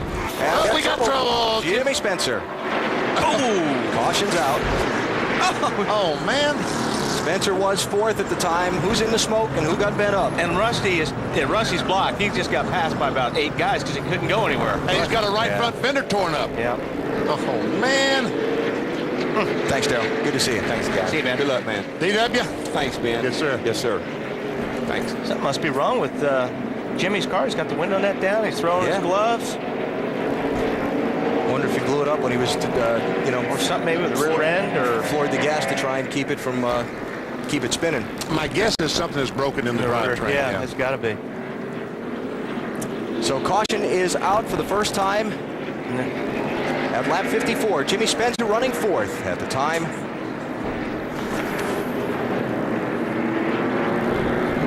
He can try and get under Todd Bodine there. Looks like he was and did not want to make contact. Yes. Backed up. I guess Rusty got him in the smoke, maybe. Yeah, I guess he did. Trying to get on the gas again. He stops. That's where it's broken there. That's from Kurt Busch's car. Stop. I mean, you have to literally stop because you can't see anything. Obviously. I mean, folks, that's exactly what you saw is exactly what Kurt Busch saw. Nothing but smoke. But you know, the nice part about that, though, with the no more racing back to the caution, you can stop. Yeah. You don't have to try and go charging through that cloud of smoke to keep your position at the line. Because that would have been ugly. And especially those cars trying to get a lap back. Yeah. From Jeff Gordon. And by the way, Johnny Benson is the lucky dog here. He'll be the guy that gets his lap back. Good for JB. Yep. So Jimmy Spencer, Rusty Wallace torn up here. We'll see the leaders come to pit road now at lap number... Never gonna believe it. I went down in the corner and I turned on it to make the corner and it wouldn't turn. See, I just locked the brakes down to try to not hit the 54 car and then I feel bad for Rusty. That the steering box broke turning back to the left. It wouldn't turn. Weird. I've had no damn luck once again. And apparently no one else has on the track either, Alan. Yeah. Remember Sterling Marlin and that right side only tire change? Didn't work too good. He and Bobby Labonte and Todd Bodine and a few others all got sandwiched in. I think Bobby got the worst of it. I think maybe Jeff Green might have gotten the worst shape of it because he spun out back in 3 and 4. Here we see there's a just couldn't go. Contact between him and the 22 car of Ward Burton, and there they just stack up almost exactly like Spencer. And there we see Raines and Kurt Busch and Todd Bodine all aim for the same spot at the same time. And the traffic jam. Yeah. Bobby Labonte gets punched by Derek Cope's car. And watch Sterling here. He just can't get going here. That may be the tire deal. And that's what you're talking about. And the 43 car is going to come in here in the very back spinning. Yeah. Well, he didn't get much damage because he spun out of the way. And that's that accordion thing we're talking about. Exactly. Now watch the hole close in front of Kurt Busch here when he heads for the bottom.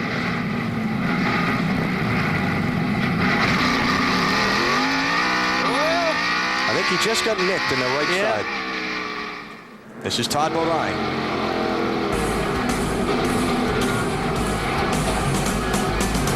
Now that's a hole closing right there. Under caution for the second time in the Subway 500 in Martinsville.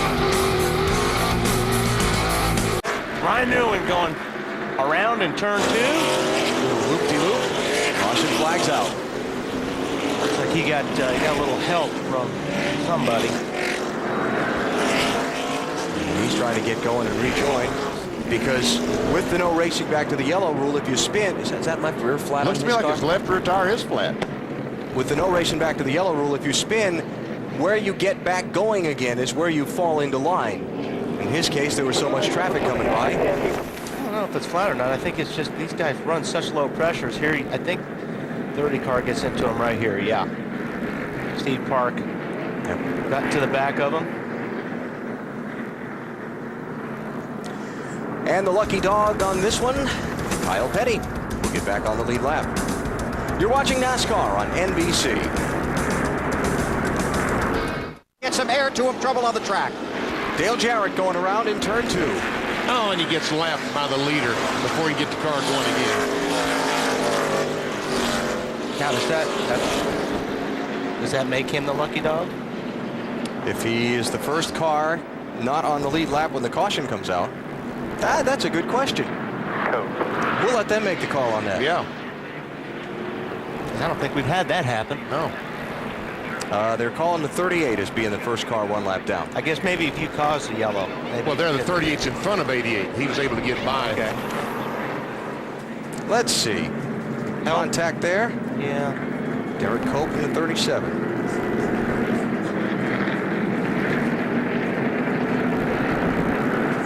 Like I said, these folks come here because they're guaranteed to see action. And we're going to have some action on pit road as the leader heads in. First 7, 8.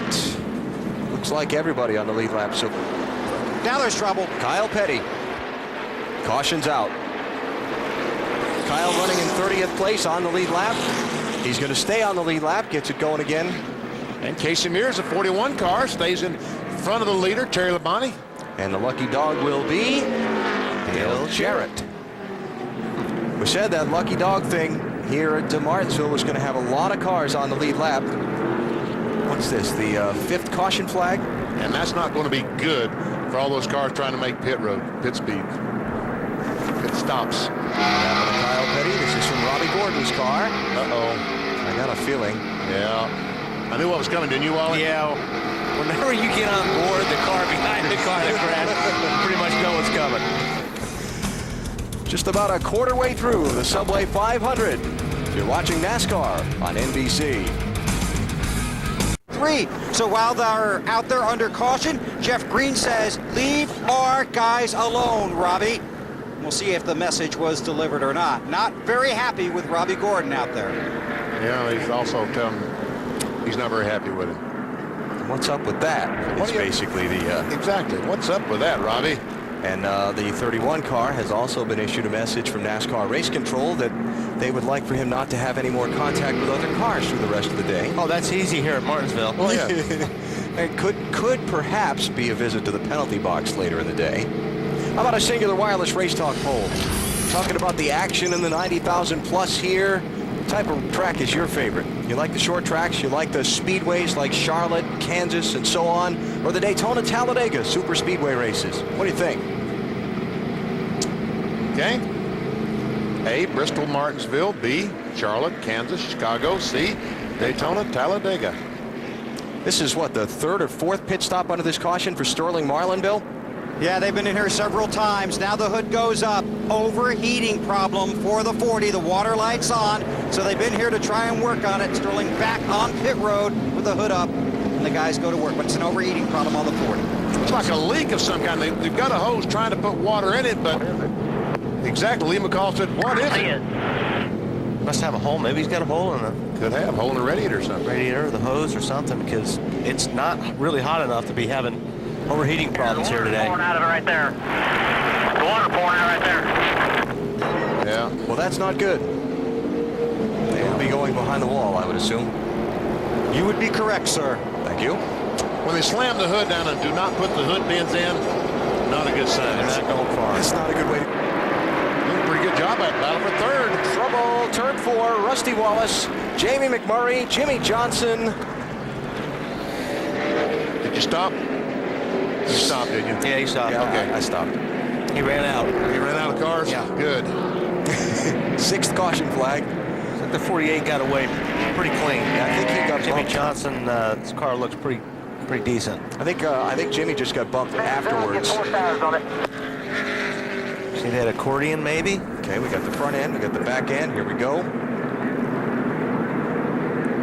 This is going down the backstretch. Mark Martin's going to be right behind Rusty Wallace in 6th. And all right, what's happening? It's not going to work out.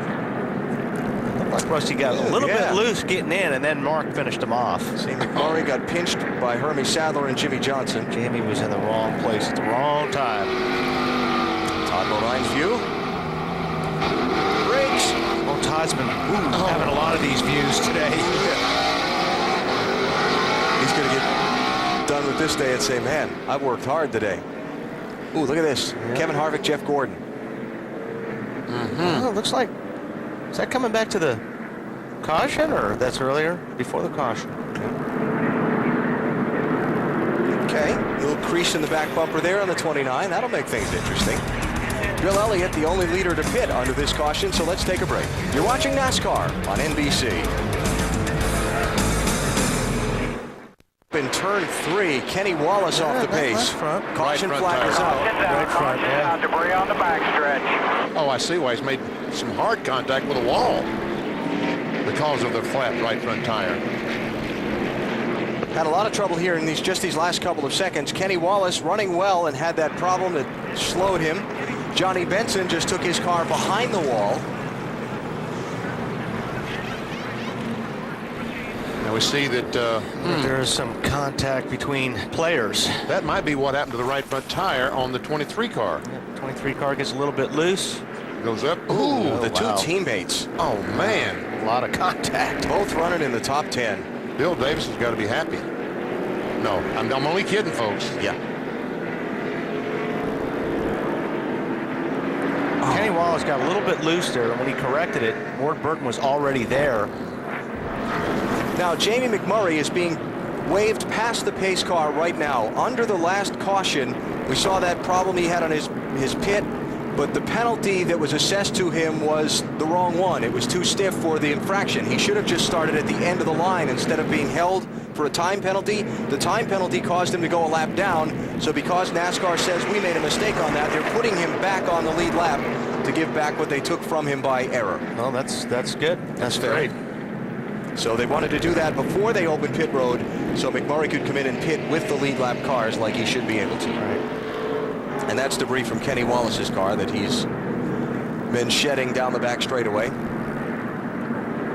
And now Kenny on pit road. And pit road is still not open. Right. Well, Kenny hit that wall pretty hard. I'm sure he's going to have a lot of bent suspension pieces on the right front of that car. Yep. And Warden didn't do his any good. Bet we see Terry Labonte pit here. I would think.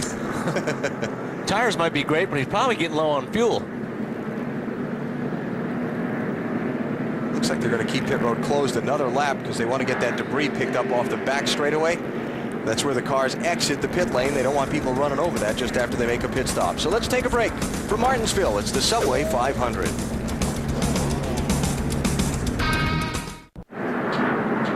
NBC Sports in Martinsville, Virginia with NASCAR's Subway 500 under the caution flag after teammates Kenny Wallace and Ward Burton tangled. It's the 7th yellow of this race. Leaders have all just come on to pit road for stops. Most of the leaders. A couple of guys have stayed out. Rusty Wallace, Jimmy Johnson, Dale Jarrett, Jeff Green did not pit. And Kevin Harvick is the first off the pit lane. Of the cars that did come down pit road. Had a lot of things happening on pit road under these stops. Watch this. This is Tony Stewart. We talked about just how tight it is. Oh, man. Stewart is trying to leave his pit as Mike Skinner and the Army car is coming in. How much damage did it do the 20 car? I don't think it did anything really, VP. If we look at it here, I think it slid right underneath the back bumper of the 01 car of Mike Skinner. Couldn't really see much there, but now if he got into that fuel cell there, that would have been damaged, but it doesn't look bad. No, it doesn't look bad at all. The front corner would have been where he got him. It looks pretty clean, huh? Yeah. Just see the black marks there right by the word Carlo there, the Monte Carlo. Race off pit road of those that stopped. Kevin Harvick and Kurt Busch outside of him. Look at that. That was close. Junior. Jeff Gordon should creep into the picture here in a second. Tony Stewart, Terry Labonte. Jeff Burton. I know Jeff Gordon made a pit stop. I saw him. Wow. There he is. Yikes. Trouble. That would be a lot of track position lost. Bill Kurt Busch up to 5th. And a routine pit stop for him. Just 4 tires and fuel, able to get in and out without trouble. So it's a good run for him. They tested here. That seems to be paying off. Routine pit stop for the 97. Matt? You saw the video, the contact between Mike Skinner and Tony Stewart. You can also tell by the video just a slight buffing of that front bumper. Tony's car needed a little more help on forward bite, so Greg Zipadelli made a track bar and air pressure adjustment. Marty? In first, out 6th car. Harvick said, oh, and down goes Kenny. Right rear Kenny flag. Wallace is spun. Got a right rear tire flag. The caution flag is out. Dave, something up with Matt Kenseth? What a huge break for these guys. They think they have a left rear tire going flat. Very tight in the middle for Matt, a little bit loose off the corner, but he thinks he's got that left rear down. They may have had to stop under green, which would have been a big blow. Wow. So a great break there. He may have made some contact with someone with the left rear tire on the 17 car because, you know, these tires of Goodyear's have Goodyear in yellow, and you can see as the car goes around when they're all black and that yellow is gone, that means that we've made some contact with someone, and sometimes that does have a punctured tire when that happens. I'm going to take some air all the way around, but it's too late. We're out to the road here. Now let's try a different machine. Yeah. Look at 23 there. He's got a flag going into the corner right there. You know, he's lucky he didn't back it down the fence that time. Yeah. And sitting right in the middle of the racetrack, cars going by on the inside and outside. Bill? Well, down here in Kurt Busch's pit, that's crew chief Jim. Rusty Wallace. Now, why are we under caution? Top of the screen, Dave Blaney. Hard to tell if Casey Mears in 41 got in the back of Blaney in the 77, or he just lost it going in the corner. Joe Nemechek, Michael Waltrip, Casey Mears did not pit. They take over the top 3 spots. You're watching NASCAR on NBC. 4. Elliott Sadler. No caution yet. Now a caution comes out. Yeah, he doesn't have the car running there. Yep. And the no racing back to the yellow. They'll all slow down, which will certainly make that a safer situation for Elliott Sadler. What happened to bring out caution number 10? Little contact between the 0 car going down the backstretch. Elliott Sadler and cut a tire, maybe? Yeah, yes, he did. Left rear tire flat. They don't turn real good when you get here at Martinsville to the corner with the left rear flat tire. So, M&M's team with trouble here. Elliott Sadler, involved in a spin, brings out caution number 10. 12th, 13th. Trouble turn 4, Mark Martin, Hermie Sadler. Wow, right in front of Gordon. I can't believe he got through that, because he could not see a thing, I'll promise you that. Hey, sometimes you got to be lucky to win these things. Yeah. Most of the time. Hermie Sadler, James Madison University colors. That's where his brother Elliott started school and didn't finish there more than a year. All right, now then, all the leaders will be coming down pit road. And pit road is open this time. You see the green flag there. And this could be the last stops of the race if this thing goes green to the finish. Yeah, probably will be. 145 laps to go, and leader Jeff Gordon crosses the start-finish line on the pit road. Matty. And I just spoke with Chad Canals right before that caution, and he said, I don't know, we are just slowly working at it. They started out with a very vanilla setup as they go to work on the left side of that 48 Chevrolet. Bill. Kurt Busch on pit road. They'll take the tear off from the windshield. It's 4 tires, a quarter pound out of the right front and the right rear tires. His car's good. Marty. Jeff Gordon in the lead, happy with the car, said I could use a little more forward bite. Robbie Loomis thought about a chassis adjustment, decided not to do it. They will make no changes on the stop for Jeff Gordon, give him 4 tires and a windshield tear off. Matt Kenseth, no delay leaving his pits this time. They changed 4 tires, made an air pressure adjustment in 3 of the 4 tires, and lowered the track bar. His car was loose off the corners. Looks like Harvick had some trouble down there. Yeah, it looked like left front, maybe they had an issue. Get a follow-up on that in a minute. Looks like the race off pit road was a close one.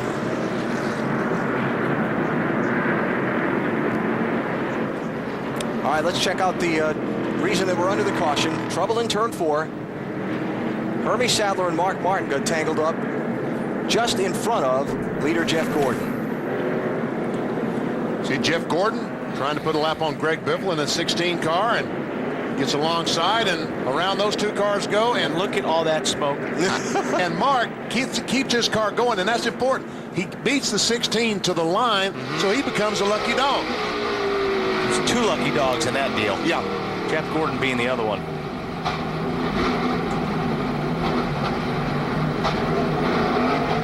And if Mark wouldn't have gassed it, if he would have just stopped there, Jeff Gordon would have run into the 6 car. Yes.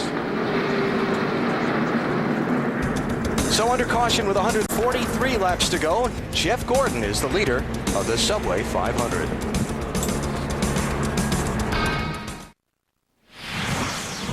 How about a Wrangler 5-star finish from here in Martinsville? We look back to the 2002 Old Dominion 500. This is lap 206. Kurt Busch goes into the spin cycle. But with about 100 laps to go, he's back in the lead, and he held off a fast-closing Johnny Benson in the final laps to pick up the win. Kurt Busch started 36th in this race 1 year ago. Lowest starting position for a Martinsville race winner. And for more on Wrangler 5-star finishes, log on to NASCAR.com. And see Rusty Wallace hanging in there. I can't believe the 23's got another left rear flag. 88 cars spun. Caution flags out. How many left rear flats is that for a 23? Dale Jarrett was running 13th when he got spun around in that jam up. That's twice he's gone in spin cycle today in the oops car. Yeah. Should put OOS. OOPS on it today. OOPS. Oops. Ward Burton will get the lucky dog. All right. Persistence. Lay it on. And there's Kenny Wallace with another left rear flat. You want to sing that lucky dog little ditty for us again, or only when I get it I sing? Oh, okay. Hey, you'll be racing next Saturday in Atlanta. NASCAR Busch Series race. We're going to get a look at what happened forward from Jeremy Mayfield's view. It's just that jam up. I mean, you can't see down the racetrack very far here. When they start stopping in front of you, sometimes you don't get stopped quick enough. The accordion factor. The accordion factor comes into play. And it's not a pretty tune. And none of the leaders made a pit stop. All the cars, 4 or 5 cars laps down, pitted, but all leaders on the racetrack. Jeff Gordon leads, 125 laps to go, 3/4 of the way through the Subway 500. Trouble down the front stretch, Dave Blaney. And also Todd Bodine. A lot of damage to that 77 car. He's hit that wall hard. And the 54's gotten both the left front and right front corners. No, he didn't help that car. But look at the nose on that 77. Yeah. It may be the smallest track on the circuit, but you're still crashing into something at better than, 75, 80 miles an hour. Oh, yeah. When you take a hit like that. And these walls are just as hard here as they are any place. Else, yeah. There's proof. So this is yellow number 13. And I know you're going to ask me this. We're not even close. No, I'm not, because I know that. I know. Check this out. The radiator's broken in the 31 car. Has to be broken. There's a lot of stuff broken on the front of that car. Man. Going 220 right now. Pits are open. I'm going to come in, okay? 4, come on. All right, let's see if we can dissect all this. See Blaney down on the left side. Robbie. Top of 9 bounced off the wall when he slowed down. Nowhere to go for Robbie, or Dave Blaney for that matter. Looks like 54, and who was that? They got, I don't know who he made contact with off the corner.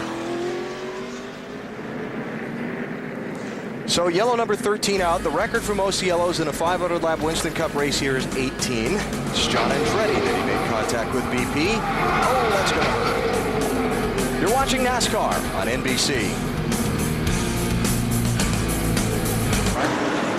1964. Busy. Oh! Kurt Busch, Rusty Wallace.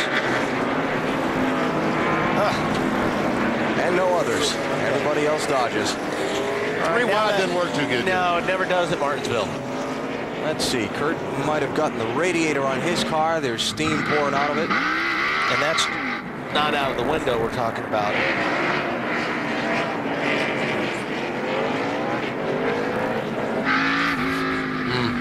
Almost wrecked here in the booth. Careful, Wally. Well, he got the right front corner earlier. He's got the left. Both left side tires are flat. So they'll have to pry that car up off the ground to get the jack under it. And now, caution with 96 laps to go. If you're Jeff Gordon, do you pit? If you're Dale Jr., do you pit? I don't know. Pit road is open. We'll see. No. Junior fakes. Is he coming? Yep. Yes, he is. Junior's in. Oh, my goodness. All of Jeff Burton is in. Burton is in. All at track position. Harvick. That's a lot of track position. Oh, man. Ricky Rudd, Kenseth. Casey Mears, 41. So lap 4:06, 94 to go.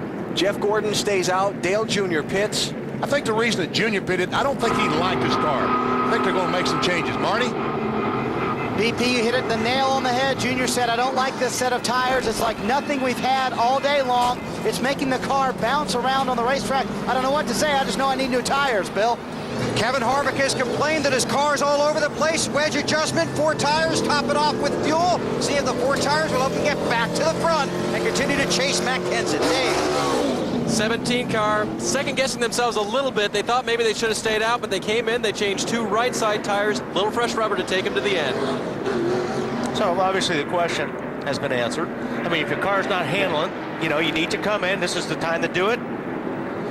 Make some adjustments, put tires on, and now you're set for the finish. 13 of the 29 lead lap cars, 23 lead lap cars pitted. That's what happens here with Rusty. Rusty kind of slides up, and they just tried to make it 3 wide.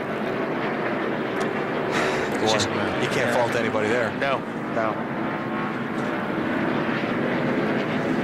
Oh, 97 car spun on pit road. Look out, guys. Take to the garage, guys. What's that all about? I have no idea. I think he's got an oil line, water line, something is leaking fluid. And when he entered pit road, the car spun. Could be a broken oil cooler. Yeah, okay. It looks like there's a lot of fluid on the right rear tire when he spun. And there's a lot of fluid on the racetrack and on pit road now. Yep. Here he comes down pit road and around he goes. And see all the fluid on the right rear tire? Well, the official got that guy out of the way. Attaboy. Look at all that fluid he's putting down. Right rear.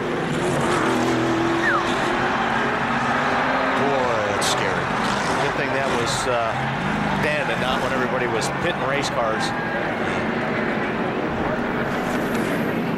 So Kurt Busch has taken his car to the garage, and they're cleaning up all the oil. And that's one reason that we have a pit road speed limit at 30 miles per hour. But imagine what that would have happened if he'd been running 50, 60 miles per hour. Yeah. So caution out for the 14th time in the Subway 500. Pit road is closed while they clean up the oil. Kurt Busch, kind of the meat in the race car sandwich.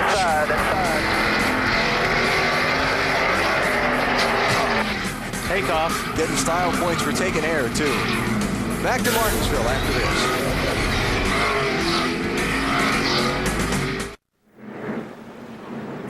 The final stages of the Subway 500 in Martinsville, Virginia, unfolding on a beautiful afternoon.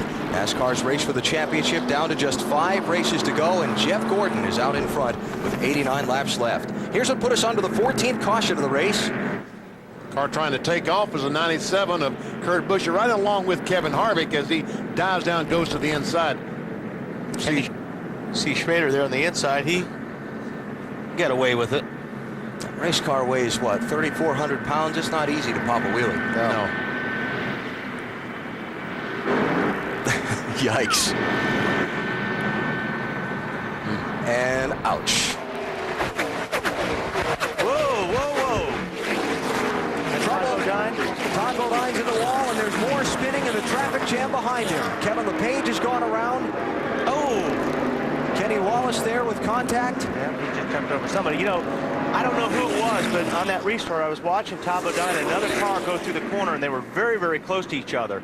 And when you run that close together through the corners, the guy at the bottom gets loose. We'll have to see if we can get back to that replay, but we talked about green racetrack. Yeah. Slippery. Kenseth get some damage, Bill? Hey, on the radio says I was in it. May just be sheet metal, but look for him to come down pit road when it's open. They can't see the car yet. Left rear corner folded up under a little bit. It doesn't look like anything major, Bill. Front fenders are intact. They got to look at it as it went down the front stretch. They're talking about it on the radio. Robbie said I might want to look at it one more time before you come in. Only area of concern might be where they put the fuel into the car. They'll have to take a look at that. See those two cars I was talking about? See how he's on the bottom? Or actually, the car on the bottom got loose and got into Todd Bodine. Yeah, that's Michael Waltrip. Yep. So Michael was, when you run this close to the corners like that, you really, the aerodynamics on that car on the bottom of the racetrack isn't there. And now these other guys get just caught up with everybody checking up. Yeah, it looked like Kenny Wallace went up over the top of Bobby Hamilton Jr.'s right rear. Top of the screen, right-hand side. Michael was just saving his race car, got into the back of Todd Bodine. And now in the jam up, somewhere in there, Matt Kenseth gets run into from behind. See Hamilton Jr. and Kenny Wallace there. Yeah. This is Mark Martin's view. Oh, talk about threading the needle. Kenseth's already been hit there. Marty. Alan Michael said on the radio he didn't know what happened. He thought that someone else had gotten into him, so I don't know if his car just got loose or what happened, but he did not say anything about the car being loose. You can see the right front fender damage, same situation as Kurt Busch had. That's going to hurt you here at Atlanta, but if they can fix it and stay on the lead lap, they can overcome this. They did change right side tires here. I believe they will come down pit road next time and change left side tires. Yeah, Marty, when Michael's on the bottom, and what happens when you run through the corners like that close, the air is taken off the car on the bottom, so it's like the downforce is stolen away from that race car, and it gets awfully loose.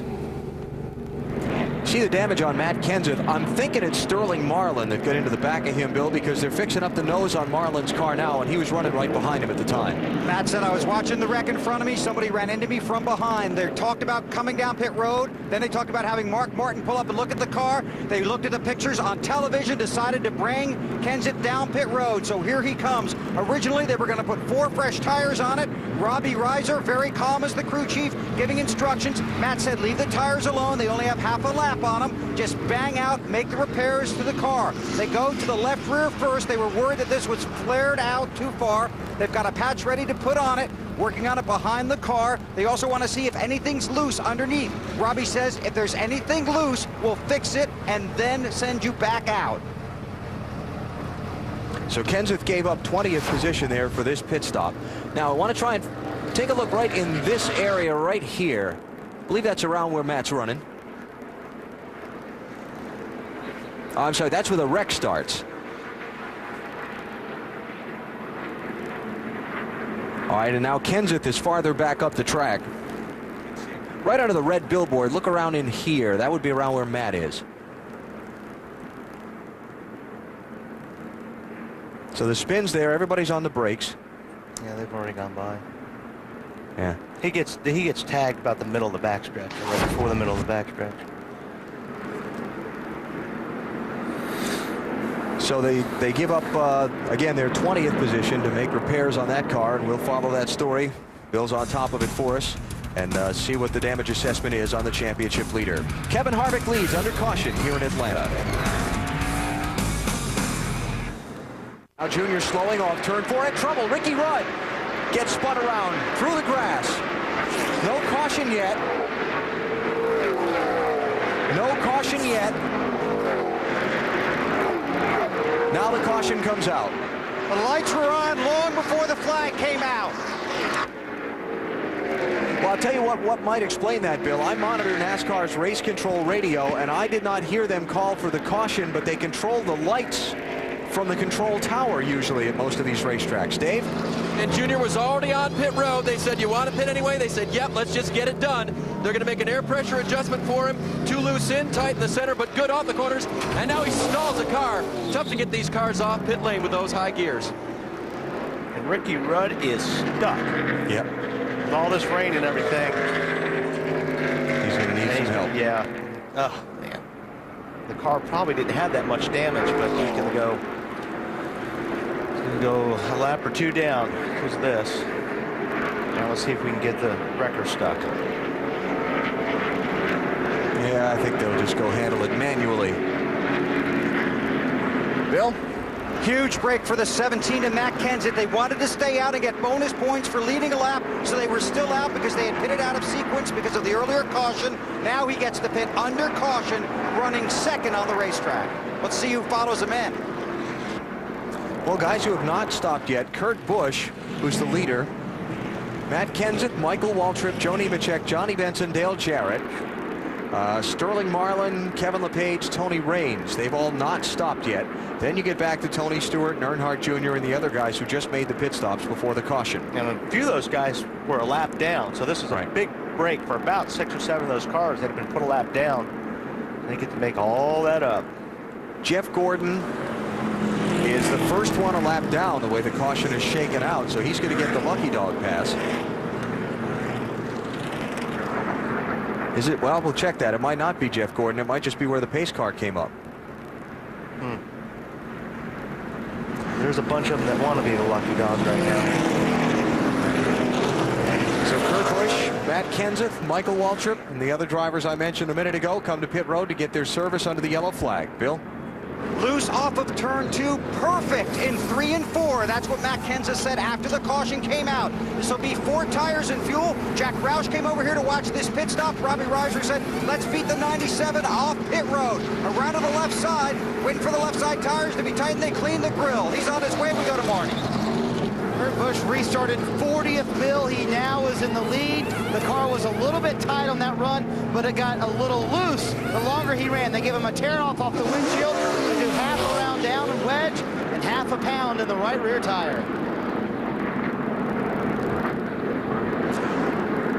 Just looking at the scoring, it looks like there are going to be a lot of guys on the tail end of the lead lap for this restart. Oh, it looks like Jamie McMurray was trying to get to pit lane, and Ricky Rudd had to just make some evasive action here. That's what it looked like. We'll see. Let's go aboard Jamie McMurray's car. And he sure got on the brakes hard. Lay down. All right. I think he was trying to get... Keep coming, keep coming, keep coming, keep coming, keep coming, keep coming, keep coming, keep coming. Did he clip keep coming, keep coming. Rudd, or did Rudd just get moved over? No, I think Ricky just drove up the racetrack. Stay high. Ricky just drove up the racetrack to avoid the 42 car. And then Ricky lost control. Ricky clipped the 22 on the way back by.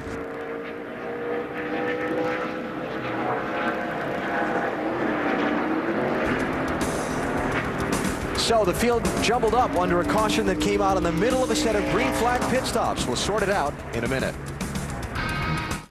Someone going up in smoke, turn 1. Ooh, one in the wall. One in the wall. Ricky Craven might have hit oil. Yeah, it sure looked Michael like he did. Waltrip's car. It looked like he did. Caution flag is out. 7th caution of the race. involved in an early accident back just after this race was restarted at lap 46. He was involved in a wreck. They repaired that. He came all the way back through into the top 10, Marty. And now it's gone south. Yeah, he said, Chibaloo, that's all he said. And Slugger Labby, his crew chief, said, take it straight to the truck. Their day is done. And Michael's so determined to finish in the top 10 in the championship standings this season. And just about the last month and a half, the luck just hasn't been there for them. He's 47 points out of 10th place. And this is going to hurt. Let's watch the restart that I said was weird. I'm not sure what caused everybody to get bottled up, but see, they come down awfully slow. Tony's got him way slowed down. See, it's almost like Tony brake checked the 24 car, Jeff Gordon, on the restart. Then when he jumped on the gas, he got sideways, but... Yeah, he spun his tires there a little bit when he hit the gas. I guess you know, what... But he had checked up on everybody behind him to really get him slowed down, and I think that's what caused it. Now we watch Ricky Craven here in a Tide car. It looks like he just gets in some oil here because he just shoots up the racetrack, and I'm sure he got into the oil off the 15 like Alan was saying, Michael Waltrip.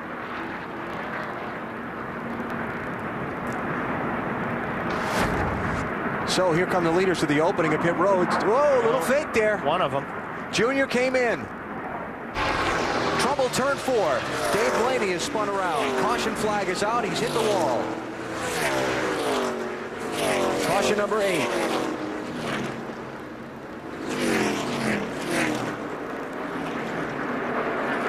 And that wet grass down to the inside going to be tough to get out of. Yeah, he's a dirt tracker. Yeah, that's true. Get out of it. So 77 car in some trouble here, and it puts out the caution. Ooh, Kevin Harvick, get a piece of that. Looks like some damage there. I don't know if that's from the 77 car, but it could be.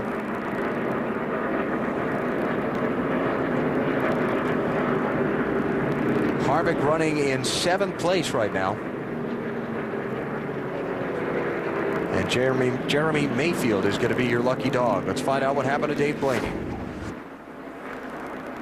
Yep. Yes, he did.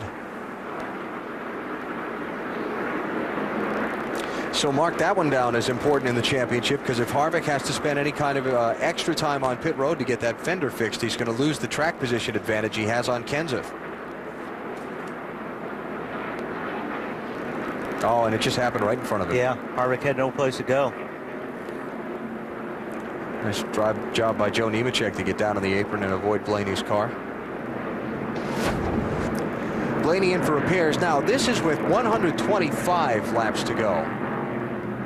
So that really puts fuel in kind of an interesting thing. If people come in and take on gas here, if they can run 65 laps, they're good to go on one more stop, but not everybody can do that. Right. This too shall factor in. Here come leaders to the opening of pit road as Blaney leaves. Tony Stewart, Jeff Brink. We've got a crash.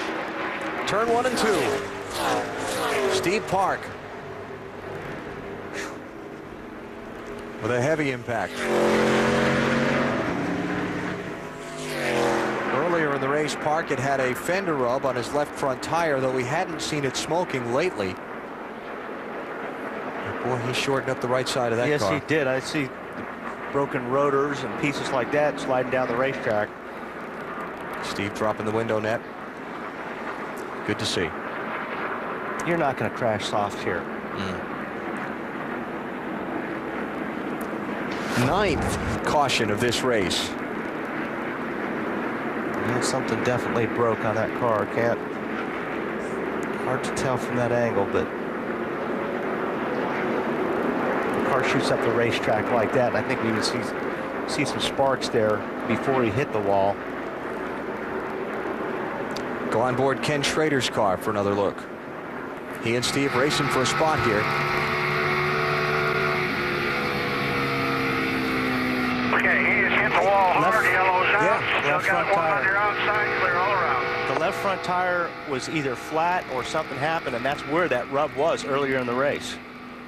Here come the leaders with 101 laps down the backstretch. It's Ryan Newman. Caution is out.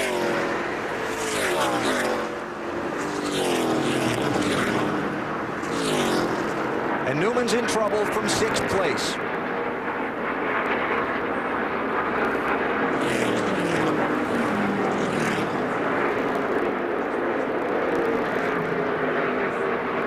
We have just passed the point at which the red flag would not be used to ensure a green flag finish of this one. So the question is, can they get Newman's car and any debris out of the way quickly? Jeff Gordon got another lap out of it because the pace car didn't get him until just now.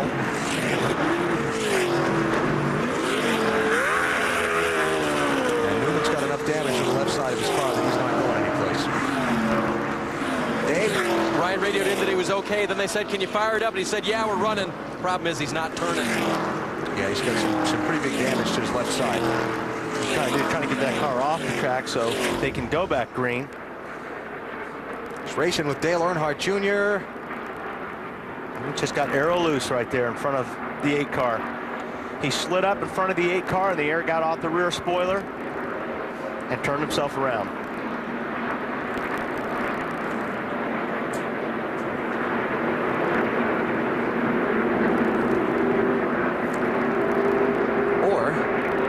He got into him? The 8 nudged him. We'll see right here. I think this will be a better look at it. I don't think he did. Nope. He was loose before the 8 got air loose there. The 8 bumped him, but after the 12 car broke away.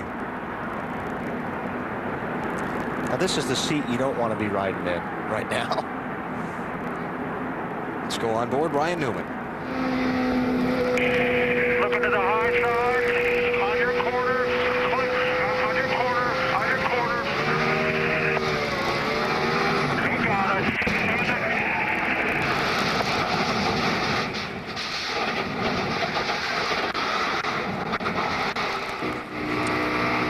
Junior. Yeah, you just need to rear the car lift up when that air packed underneath the back of the 12 car Ryan Newman. I was listening to his spotter. His spotter never told him you were there. But we got good replay, so they can come back and watch it. Yeah. Just wondered if Ryan was going to express his displeasure or if he was just going to walk to the ambulance, but it looks like he's going to go take the trip. And so this race is going to finish under caution because the yellow came out after the point at which they would use the red flag to ensure a green finish. And that's a happy man because of it. Yes, it is. Tony Stewart never got a chance to mount a final charge, though he wasn't. Well, okay, maybe he is going to express his displeasure.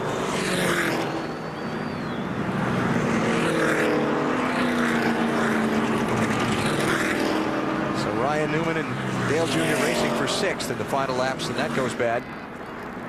Junior's going to get 6th position, and Newman is going to finish somewhere back around 31st, 32nd. We'll get back here one more time. Let's celebrate.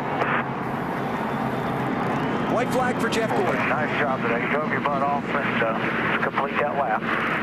Dale Jr., we're talking a little bit earlier. Anything you learned from each other or just talking about Halloween? He said, go out there and give it your all. And I said, I will, and you do the same. And then he gave me this ring. That's very good. I like that. And Macy gets that later. Is that what that is?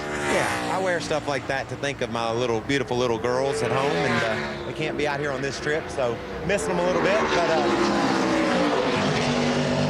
just enjoying this beautiful weather out in Phoenix. And whoa, we got a car in the wall. Go up top.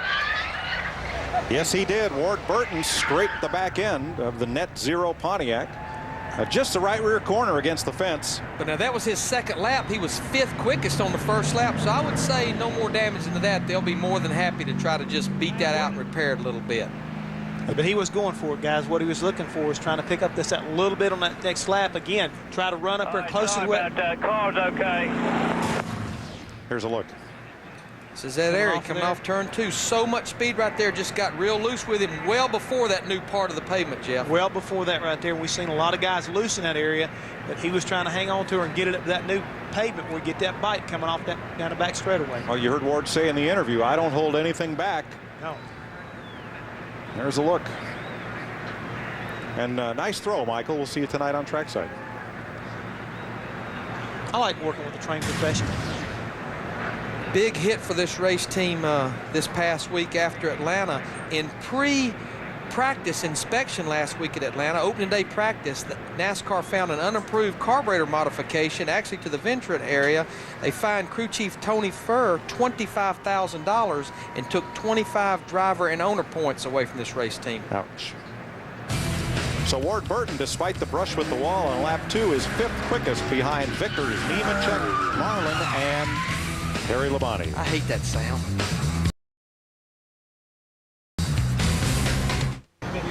There's the damage. Here's Marty to assess it with Ward Burton. Well, Mike, as Ward Burton piled down into turn 1, he said the car is loose. And then what happened, Ward? Driver trying a little bit too hard. Hell of a practice today. I tell you what, the Net Zero team just did a fantastic job. Car should have run a flat or a 90 there. I was a little bit too loose, but should have backed off a little bit. But I'm really proud of the team. Probably one of the best practices I ever had in Winston Cup. And the early assessment is you will not need a backup car, correct? Oh, heck no. We just got a little cosmetic damage. I'm just sorry for the guys. We got to do a little facial work back here. We'll kick the butt on Sunday. The car is ready to go. All right, they will fix that damage, and they will race this car on Sunday. Yep, give it a facial, and let's go. Happy Halloween. Yeah, Larry, I think he would basically say he's ready to go now. Short track racing, you always got to kind of ding the fenders up a little bit before you get racing. Listening. Okay, so turn 3, got a car on the wall. Jimmy Spencer, Ward Burton, and Kevin LePage have all crashed. Boy, Spencer with a hard hit. Back it in. You all right?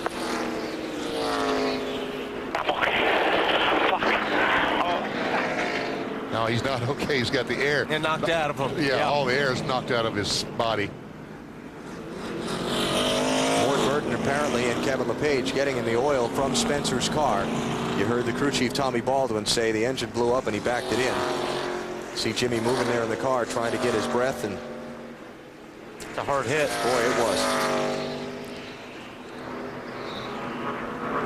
Boy, they never blow coming off the corner, do they, Benny? Going in. When you back off the throttle, maximum speed, maximum RPM, that's when they decide to blow up. And we talked about earlier the back straightaway being the longer of the two. They're really twisting these engines tight at the end of that back straightaway here in Phoenix. Well, let's see. Top of the screen. Oh, yeah. Blows the engine. Slips in oil. Man. Well, the Page didn't get it too bad, but Spencer, boy, what a hit. Just ouch. And folks, that's in slow motion. And Biffle goes sliding through, barely missing the 7 car. He just slipped in his own oil. I'm sure that thing grenaded, as we say. And Ward Burton getting in the oil and catching the wall in turn 3 as well. Pit road is closed. Like Ward's got a helmet off. And the pit road is closed because of where Jimmy Spencer's car sits in turn 4, apparently. Oh, this is not going to be pretty. That oil, fluids from the engine gets on the racetrack on the asphalt surface, and these tires hit it, and it just absolutely like hitting ice. If you've ever driven your car and hit a patch of ice, you know what Jimmy Spencer felt like. You see Jimmy out of the car there, just kind of hidden behind the corner of the ambulance. Yeah. And walking away, taking off his head and neck restraint. And there's Ward Burton out of his car.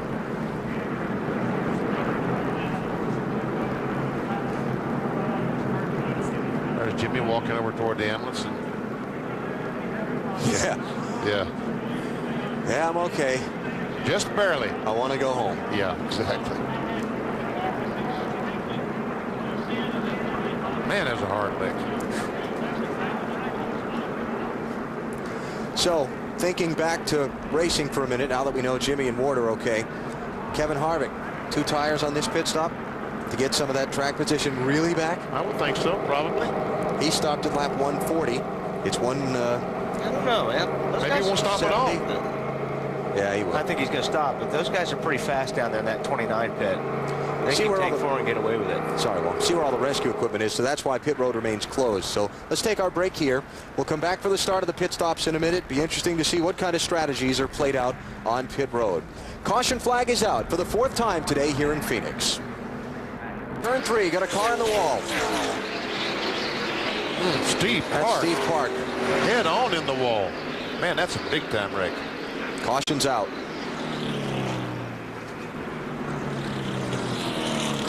Safety vehicles rolling already. Steve's trying to start the thing. I don't think he's going to get far. No, it's not going to run too good, Steve. No, here comes the window net down. And that's just fuel in the exhaust system. The exhaust system is 900 degrees, 1,000 degrees, and the fuel that has fallen down in that steel exhaust system has to burn off some way. See, here's one of the... All right, let's take a look at what happened to Steve first. What I'm starting to say is, see, they couldn't roll the safety cars across because these guys kept coming below Steve Park's race car, between where the safety workers were and where his car is. And NASCAR tells the drivers in the drivers' meeting, if possible, go above the scene of the accident so we can get the safety trucks to the crashed car. But if you're a driver, you don't want to go above the accident because there's debris up there, and you don't want to get debris on your tires. Exactly. That's where the debris would be located. Got loose. He was on the outside there, and the car just broke loose on him. He and Todd Bodine might have made contact just before they got into the corner. Looking ahead from Robbie Gordon. No. Spin in front of you. Spin in front of you. Stay low. All clear. Didn't look that way from that shot. Now. 6th, 7th, 8th. McMurray, Ryan Newman. Brian Vickers. Oh, no, he got a big spin. crash. Tony Stewart, Rusty Wallace, Kevin Harvick, and Robbie Gordon. Wow. Caution flags out.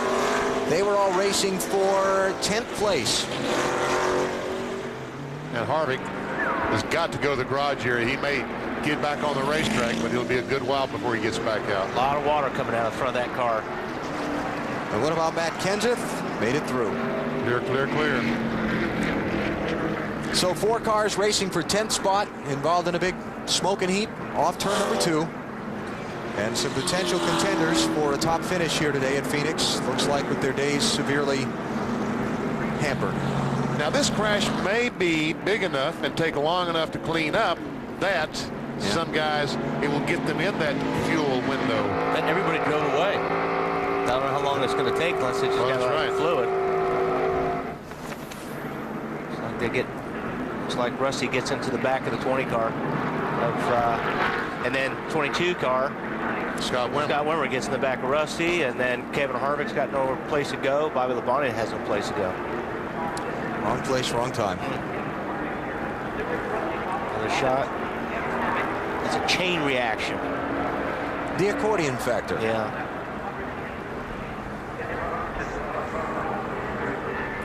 And our championship leader, Matt Kenseth's view, going through the accident. And he can't see too much down in the sun, but he does see all those cars go to the outside. And Mike Helen off the spotter on. Clear all around. Great job. Great job. Great job. I'm sure I was telling him to go low.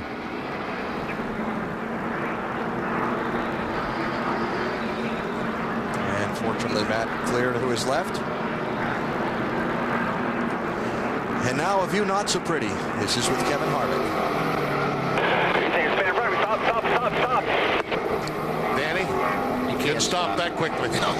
Those cars don't have the brakes to stop that quick. Danny Coe, the spotter on the car.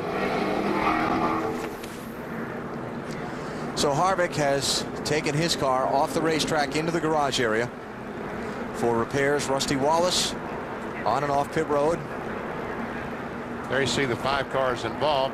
I don't think Wimmer in the 22 car was involved to a great deal, but Rusty, Bobby Labonte, Tony Stewart, and Kevin Harvick, they had serious damage. Yeah, Wimmer stayed out there.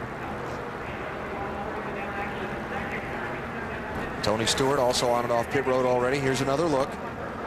Scott Wimmer, the 22 car, is right in the middle of these cars. And looks like Stewart. He gets to the back of... 22 got in the back of the 2 car and spun Rusty when he made contact with the 20. So 22 was involved, but I don't think he had a lot of damage.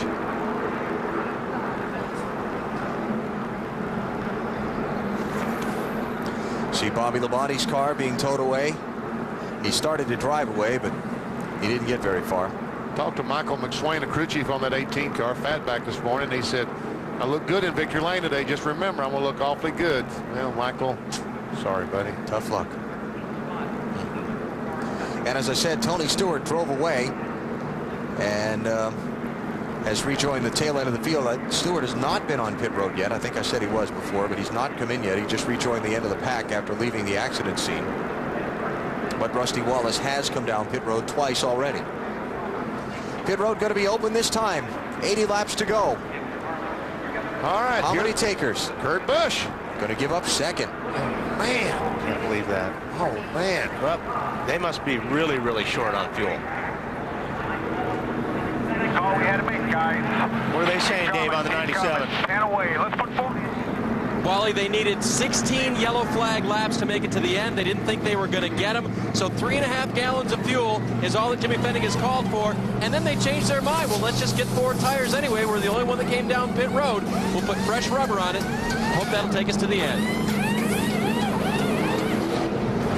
Boy, that's a lot of track position.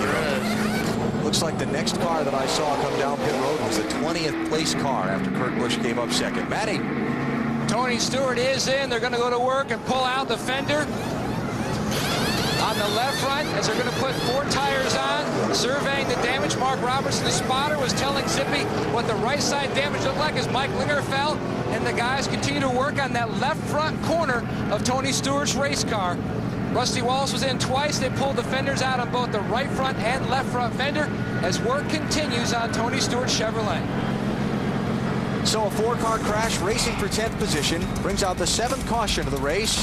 Some pit strategy is going to cost Kurt Busch some track position. 235 laps on the board here at Phoenix International Raceway. Jimmy Johnson continues to lead, but championship leader Matt Kenseth up to 11th. Robbie Riser, Oh, trouble. Mike Wallace has spun the 09 car. Little lazy loop, no caution yet. Looks like he might get caution it going. now. Here comes the caution. Man, that's a break for Kurt Busch. Boy, it is. He keeps clear. Yellow's out. Now that getting might those be the break breaks. he needs. Yes, sir. Yes, sir. And now you know what record we've just tied? We broke another record. Most caution flags in a race. We already broke the record for most caution flag laps here at Phoenix. So that ties the record for most cautions. Mike Wallace, James Finch's 01 car. Let's see what happened. Oh, he and Tony Stewart. Yeah, he's trying to keep off of Tony Stewart. Turn the wheel hard to the left, and he got loose. Spun it around. Whoa, nice job, Dave Blaney and Ken Schrader. And also the 38 car, Elliott Sadler barely missed him. 13 laps to go. Don't think we'll see any pit stops here, but we will set up for a wild, wild west shootout to the finish in Phoenix. 2nd and 2/10. All right, watch this here. Watch Kurt Busch. Yep. Yeehaw. All right. Good job, Kurt. Oh, we got a crash. Off turn 2 down the backstretch. Wow. Derek Cope. Those guys have pit in. Oh, man. Killed them. Short pitters. And Elliott Sadler's on pit road in the 38 car, but he's not going to stop, I'm sure. Nope. Just remember, when the caution comes out, the field is frozen now. So it's not like he has to race through the pits and beat the pace car and all that other kind of thing. Well, let's see. Some of the guys who had pitted: Dale Jarrett, Dave Blaney, Ricky Rudd, Casey Mears, John Andretti, Kyle Petty, Jeff Green, Steve Park, Greg Biffle, Larry Foyt, and then the others I gave you earlier: Johnny Benson, Kevin Harvick, and Brian Vickers. And that deal didn't work out for Harvick. No. Yeah. If they could, if they would have circulated through. About another 5 laps, I think all these cars would have been on pit road. Didn't work out. All right, let's see what happened to Derek Cope.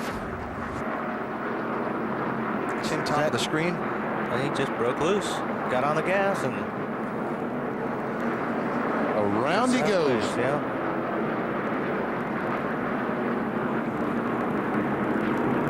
And the inside wall is in. Come on, Derek. Come on down. We got you. We got you. Yep, we got you. I wonder if they'll pit. It would be my guess. And we won't be hearing anything about 2 tires today. Leaders on. You see Gordon and Newman there tight together as they run. And Jimmy Johnson would not allow him. Kurt Busch. Heavy damage to the left front. I saw some smoke underneath us here. Man. They're wrecking on the straightaway. That kind of damage. He's run up and over somebody. Oh, look, he's been into the outside wall, too. Yeah. Let's see what happened to him. Wow. Who's the other guy? Caution is out. There you see him up on the high line, I believe. Oh, and the 88 car got into, is that Casey Mears? Yeah. And then turned Casey Mears into Kurt Busch. Jarrett slides up, hits the nose of the, yes, sir, 21 car. Ooh, man, that's a lot of damage. On board Kurt Busch.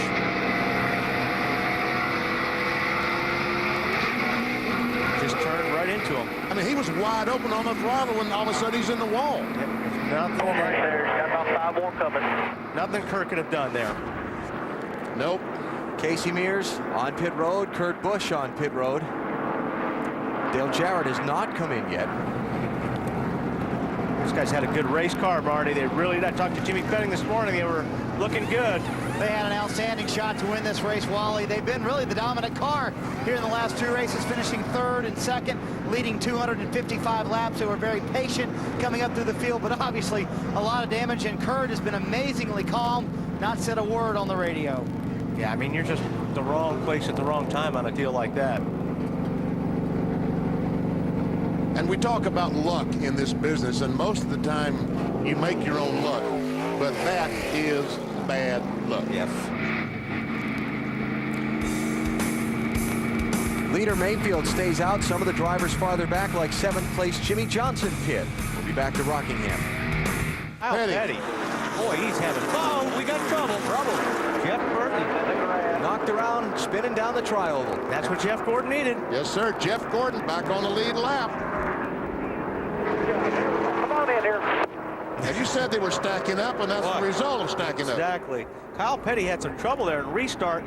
They were going on both sides and all over the place. And I don't know exactly what happened to Jeff, but he may have run up on it. Checked up, and somebody ran the back of him, or just checked up. Side with the tires off, both sides, both guys get hit. And you're definitely going to have to change tires in that 99. Paul Andrews, the crew chief, yelling instructions to his crew on the 99. Cautions breed cautions. Oh, yes. Bunch the field together, things happen. I'll tell you, these frequent cautions we've had here all of a sudden, too, are helping guys get a lap back. Brian Vickers got the lucky dog last caution. Jeff Gordon getting the lap back on his own this caution. Now Johnny Benson is going to get a lucky dog here. Here's what we're talking about. 45 cars just cannot go. You see Jeff Burton up there got squeezed. Oh, him and his buddy were together over there. Robbie Gordon. His buddy? Yeah, you know, they've had a few He's thinking run-ins. back to Richmond when they had a little on-track tangle. Oh, that's right. I remember that. Traffic jam. That's what Wally was talking about there. And I tell you what, Robbie might have some damage to that 31 car. I think they had a little run in at Phoenix, too, a little bit. Championship leader Matt Kenseth in the middle. Real slow on the top of it. Trouble on the front stretch. Trouble on the front stretch. Back it down. Back it down. Yellow's out. Yellow, yellow, yellow. Mike Kellen off the spotter's cool, That's wasn't good he? job. Yeah. Good job. Cool.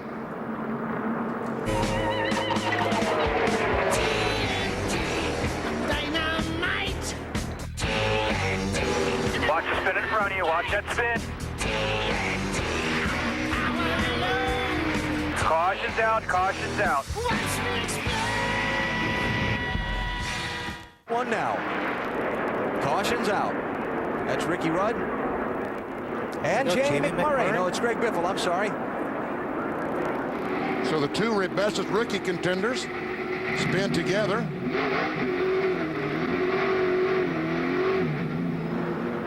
Doesn't look like a lot of damage, Bill. Hey, Wally, those guys, the 42 pitted under the last caution because they were hoping that was going to be the last caution. Yeah, that's what you said. But guess what? They were the last caution. Wrong. It looked like those. It didn't look like the 42 was happy there with the 16, but it could have been my imagination. And why did he pit so soon? Yeah, I think he doesn't want to run over, have a tire tear up on him if he thinks he's got a tire. Looks like the right rear may be flat. Tear those fenders out. Then he'll have all kinds of problems. Nope, right sides are up. Let's look at the lefts. What happened? And water coming out of the radiator. see. Well, Biffle just spun. Yeah. Okay. I don't think he made contact with the inside retaining wall. Somebody must have maybe tagged the 42. There's 16. Greg Biffle. Let's see if he caught the wall. I think he did. Boy, if he did, he just skimmed it. Very nice. And here comes. Uh-oh, this could be trouble. That's what did the radiator. So that would be why he would be overheating. Yeah. Oh. Check up.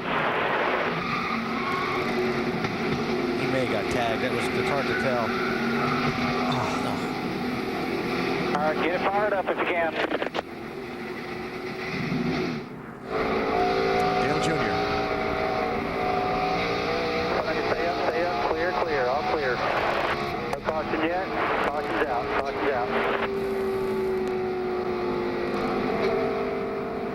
They've taken Jamie McMurray's car behind the wall. Greg Biffle's car on pit road getting repairs.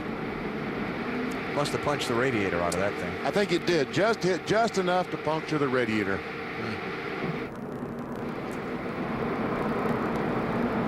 So let's see. That's 5 cautions in 31 laps now. It's warm, boys. Yeah. Doesn't take much. McMurray had given up a top 10 spot to pit for tires under that caution. Restarted 24th. No, it didn't work out.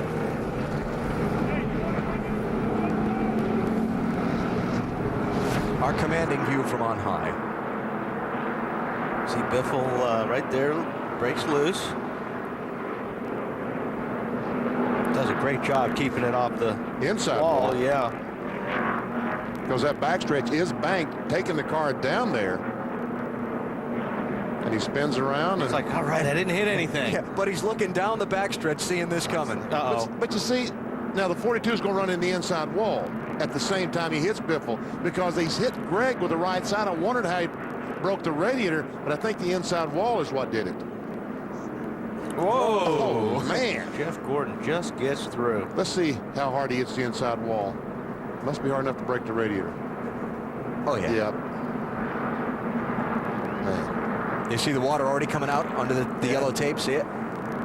You just can't hit things like you used to at the front of the race car. You know this for sure, don't you? Yeah, I know this firsthand. Robbie Gordon. Get on the backstretch. Check up, Robbie. Check up. Watch right here. Stay high. I got you. Go high. Go. Go. Right, there you go. Good job. Robbie's going. Whew. Tim Overby was telling him to go, wasn't he? Nice job. Yeah, you don't want to get run into. Not even a radiator here yet. They've got pit road closed because McMurray dropped a lot of liquid coming onto the pit lane. They want to clean. Ready? Yep. 45 car has looped around, and the caution flag is out. That never fails. We do through the field, the caution comes out. Yeah. Don't believe Kyle hit anything. This will be yellow flag number 6 on the day. But all these guys are going, yay, tires! Oh, man. And the crew chief is saying, oh, no, not another set of tires. Like you said, we won't be seeing any 2-tire stops Not here. today. And fuel, if anybody runs 100 laps that they probably can run on fuel, they'll be on the rims. They should get an award. Yeah. There's your lucky dog, Elliott Sadler. First car a lap down when the caution waved, and he'll get to come back around the pace car after the pit stops and get back on the lead lap.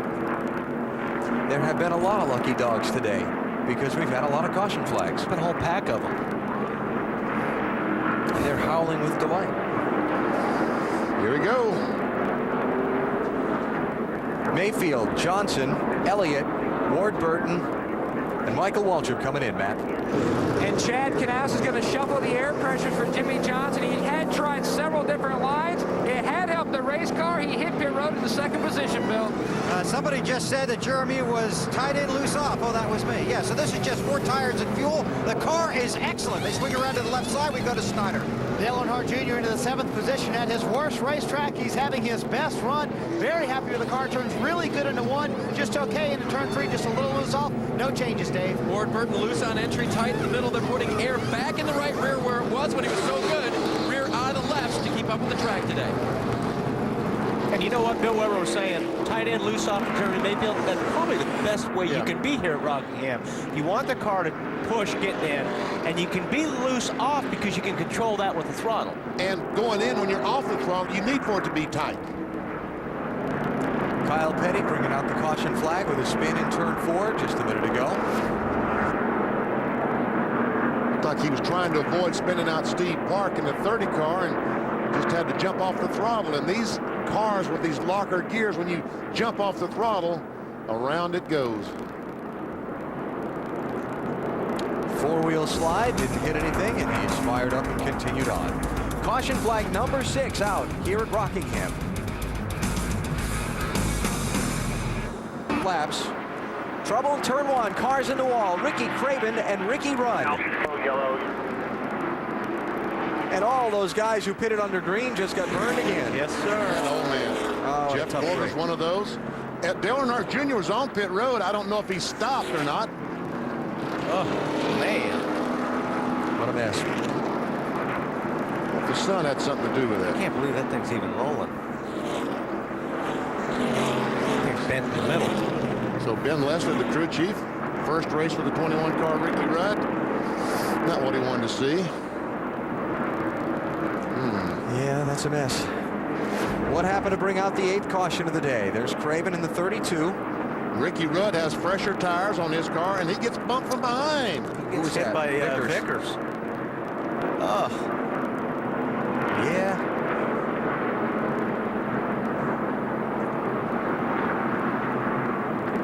Oh, man, just clipped Ricky.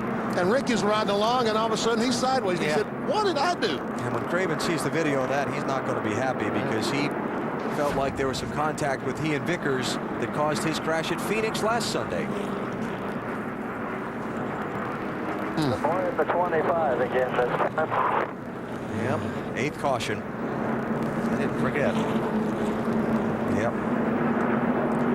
So even though Rockingham's been one of Ricky Craven's very best Winston Cup tracks, today it will be an ugly finish, 5th. Now, while we're under the caution flag, watch Tony Stewart and Larry Foyt coming into turn 1.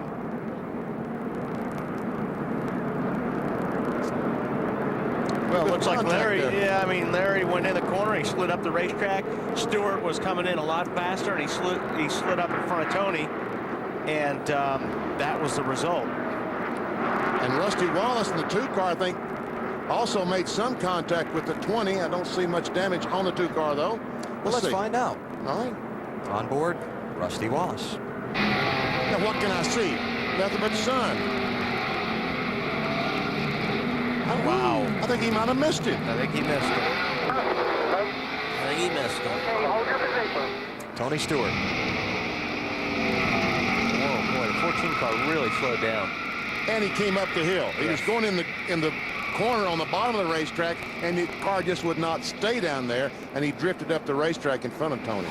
Tony grabbed a gear, came around the racetrack, found Larry Foyt, gave him a little shot in the back bumper, and said, hey, what was that all about? And then continued on around to his pit stop. Ryan Newman pitting again. Oh. We got trouble in turn 1. Car on the wall. Not Schrader. And Schrader. Can you believe? Schrader running 8th with 19 laps to go. It looked like, from here, it's tough to see in a 1, but it looked like Schrader was up on the outside, and the car got bumped into Kenny Schrader. There may even been 3 abreast going down into 1. Just imagine if you're having trouble seeing in turn 1 how these drivers are faring. Now let's see if we can see what might have happened. There's Schrader on the outside. Yep. Yeah. And he got run into by Newman. Car. Who was in a hurry to get up from the back of the field. Yeah, well. Man, that's too bad. Those guys had a great run going. There it is again, 3 wide.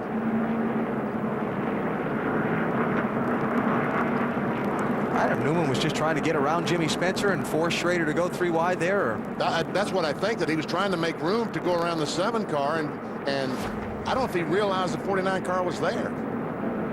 Yeah. Kenny won't be happy about that. No. And Rockingham ties the race record for cautions in a 400 miler here, number 10. And Schrader is out of his car on pit road, could not make the left turn into the garage with the right side damage. So pit road is closed. And there goes an angry man. 3 wide, here comes Kevin Harvick under Ryan Newman and Kurt Busch. Oh, look out, trouble in the wall. Kurt Busch and Newman. And the 29 car of Kevin Harvick broke loose there.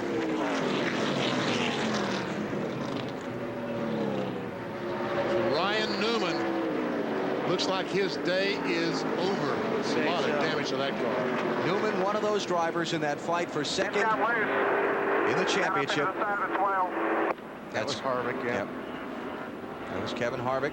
And you can see the 29 car just snapped there a little bit, and when he went up the racetrack to catch it, unfortunately, he had 2 guys next to him. Now, Kurt Busch is 10th in the championship coming into this race, and he was only, what, 56 points ahead of Terry Labonte for 11th. So that could cost Kurt Busch an on-stage appearance at the awards night. Everybody, I talked to his crew chief, Jimmy Fennick, this morning. He said, all we want to do today is race the 5 and the 99. We want to finish 10th.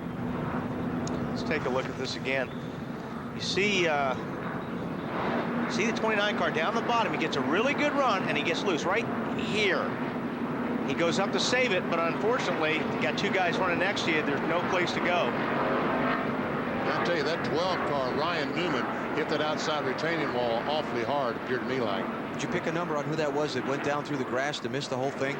Right here, the snap. Boom. You got the safer barriers in this racetrack, which is great. Man, Jeremy Mayfield. A lot of debris. Yeah. A lot of debris on that racetrack. A lot of guys are asking about their tires right now, believe me. Kurt Busch. Just in the wrong place. Yeah. And see all that debris flying? Now, all these guys are concerned about that because they had to run through all that.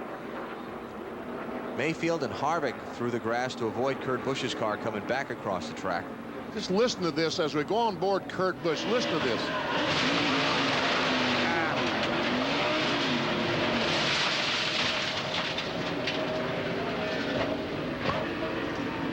That's adding insult to injury, hitting the inside wall. Okay, I'm all right. Will the car start? And you see on the right-hand side of that last picture, the safer barrier here in place at Homestead. They added the barrier. There it is on the right. You see the space between the former retaining walls.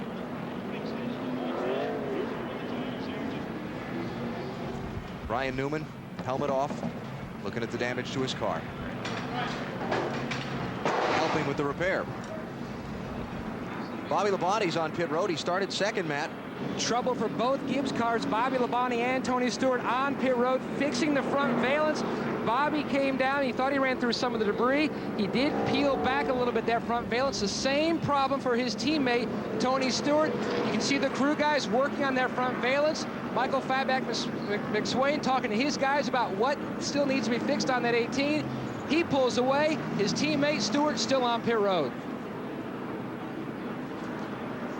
So under caution early in the Ford 400 on the 5th lap of the race. Trouble in turn 2 and a hard crash for Kurt Busch and Ryan Newman after Kevin Harvick went 3 wide underneath them and his car broke loose on him.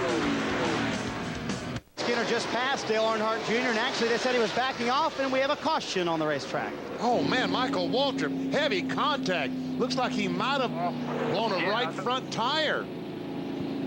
Ran over something and lost the air. Heavy right front damage. Garage, go to the garage, guys. Go to the garage. Can you bring a set of tires? Man, and Michael Waltrip's luck, we talked about it, it just continues. All bad. He was running 5th at the time. Wow, we what have a shot. Yeah, we have the onboard ride with Michael Waltrip. Listen.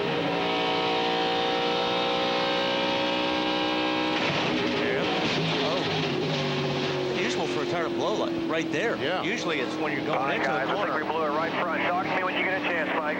Must have run something over. Straight to the garage for Michael Waltrip, and the disappointing late season continues for the. We got one in the wall, Mike Skinner. That's Michael Waltrip's car.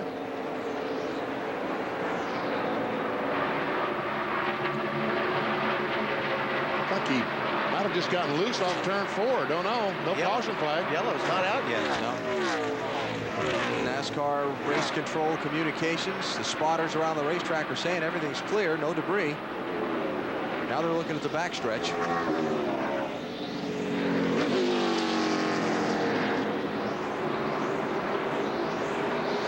And we stay under green. Third place, Rusty Wallace working over Johnny Benson. Mayfield and Elliott have settled it out with Mayfield leading for now. See if we can see what might have happened to Mike Skinner as he exited turn 4. Whoa. Oh, just got high and got it loose, and the back caught and the front said bam. I'm not sure the 38 car maybe didn't take some air off that spoiler, VP. This is Jimmy Johnson. One up against the wall here. One up against the wall. One up against the wall. No caution. No caution. Outside.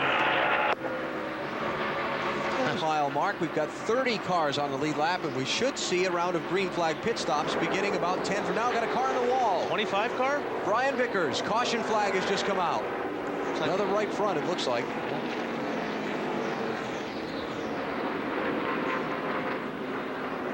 And Greg Biffle, the 16 car, was very fortunate that the same thing did not happen to him, because the right front tire was torn up when he took it off. And he had damage up there too from that earlier incident on pit lane. He made contact with Dale Jarrett on their first pit stop and tore up the right front fender. Let's get another look at what happened, or a look at what happened to Brian Vickers. Oh yeah. That went down on the straightaway. Yes. Well, some of the guys told me in the garage here this morning that the tires heat up so fast on this pavement. It gets such a good bite. It heats up so quickly that they build a tremendous amount of air pressure, and it wears the tires in the center from the buildup. So in 5 laps, the right front tire could build up maybe as many as 15 pounds of air pressure.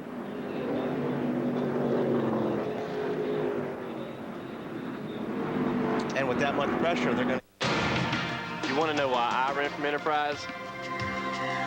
Because having the right car can make all the difference. Pick Enterprise. We'll pick you up.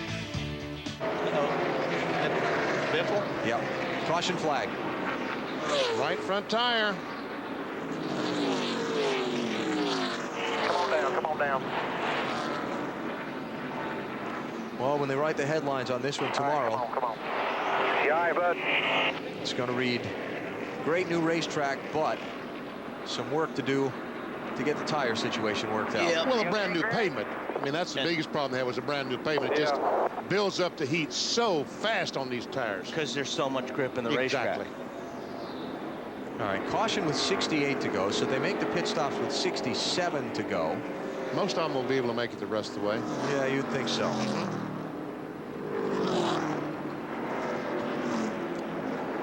Greg Biffle wants out. And it was announced he was competing with, let's see what you can see. Well, it's already lost the tire and hit the wall up in 3 and 4. Yeah, I don't think it takes a great deal of imagination to figure out what happened there. No.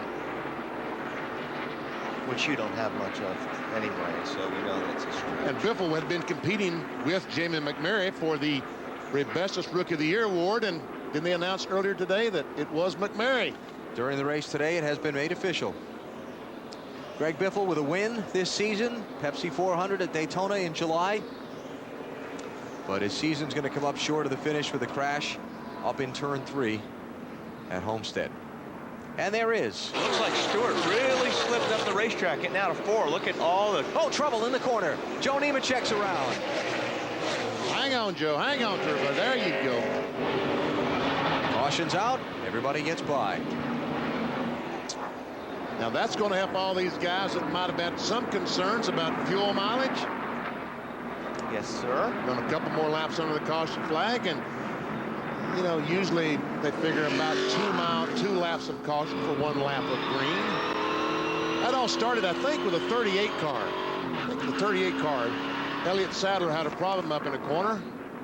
Right in the middle, see the 38 get loose, go up the racetrack, and there we see the 99 get in the left rear of the 01.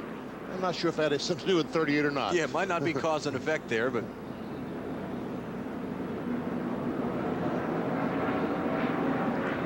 On board, Joe Nemechek.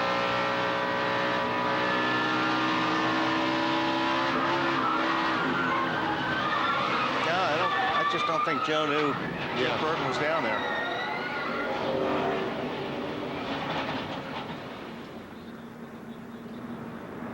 See Jeff Burton down there on the line, and Joe, well, it's hard to tell if he came down or Burton was slipping up a little bit. But watch Terry Labonte just come through. Orange nose car there.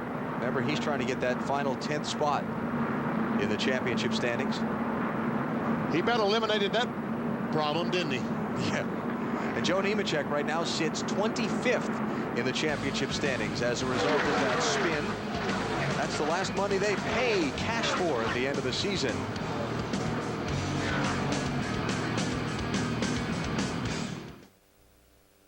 Burton has just crashed down in turn 1.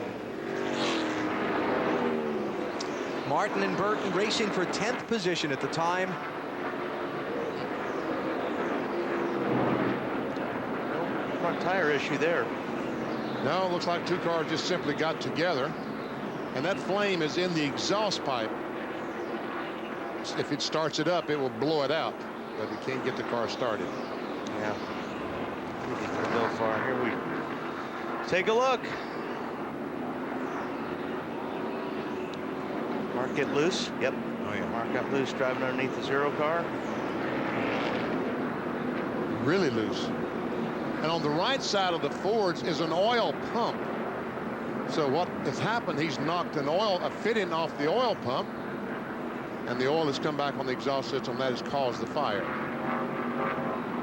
They're pretty close together, which we see a lot of times when you get those bodies that close together going into the corner. Takes the air off the spoiler of the car down on the inside, and they get sideways. Tell you what, this is a huge. Now we'll see some pit strategies. Well, let's see here. The pit lane. Oh, they are open. Pit lane is open, and most of the front runners have stayed out. Tony Stewart is coming in. Got Mark sitting right in the middle of the pits there too. Not a good spot. Just sit still just a second. Let all these guys get their pit stops done. It's only about half the lead lap cars coming into pit with 23 to go. Tony Stewart is in, Matt. And Alan, he felt like he could not get a top 5 and had no chance of winning unless they adjusted on this race car one last time. They feel like that maybe just this set of tires didn't match up as well as they had thought with what they had as far as their chassis setup. They're not going to go anything too aggressive to try to fix it. They don't want to dial themselves out of their ballpark just in case it indeed was that set of tires. They put another piece of duct tape across the windshield to act more like a sun visor because the sun is bothering smoke going into turn 1. 8 of the 20 lead lap cars pitted here. So the best Tony can start is 13th. I don't know if he can make it back to the front. He's going to have to really hustle. He's probably going to need a caution flag in about 10 laps to let him catch back up. See, Mark Martin's car came to rest right in the middle of the pit lane where he came back around. And so NASCAR has now closed the pit lane so they can remove that, make sure there's no oil there. Yeah, there's a big puddle of something there right in the middle of pit lane. This has not been a good day for Jack Roush Racing. No. Kurt Busch, 97 car, crashed early. 17 car, blew an engine. Greg Biffle lost the right front tire, hit the wall, and now Mark Martin's made some contact with the wall. See Ward Burton's car being removed from where it came to rest inside of turn number 2. 9th caution flag of this race. The record for the old flat track layout was 6, the most we'd ever had in it. So we bailed out in the middle of a commercial break to bring you back live and show you what was happening. Let's finish up the business. Bill Elliott is the leader of the Ford.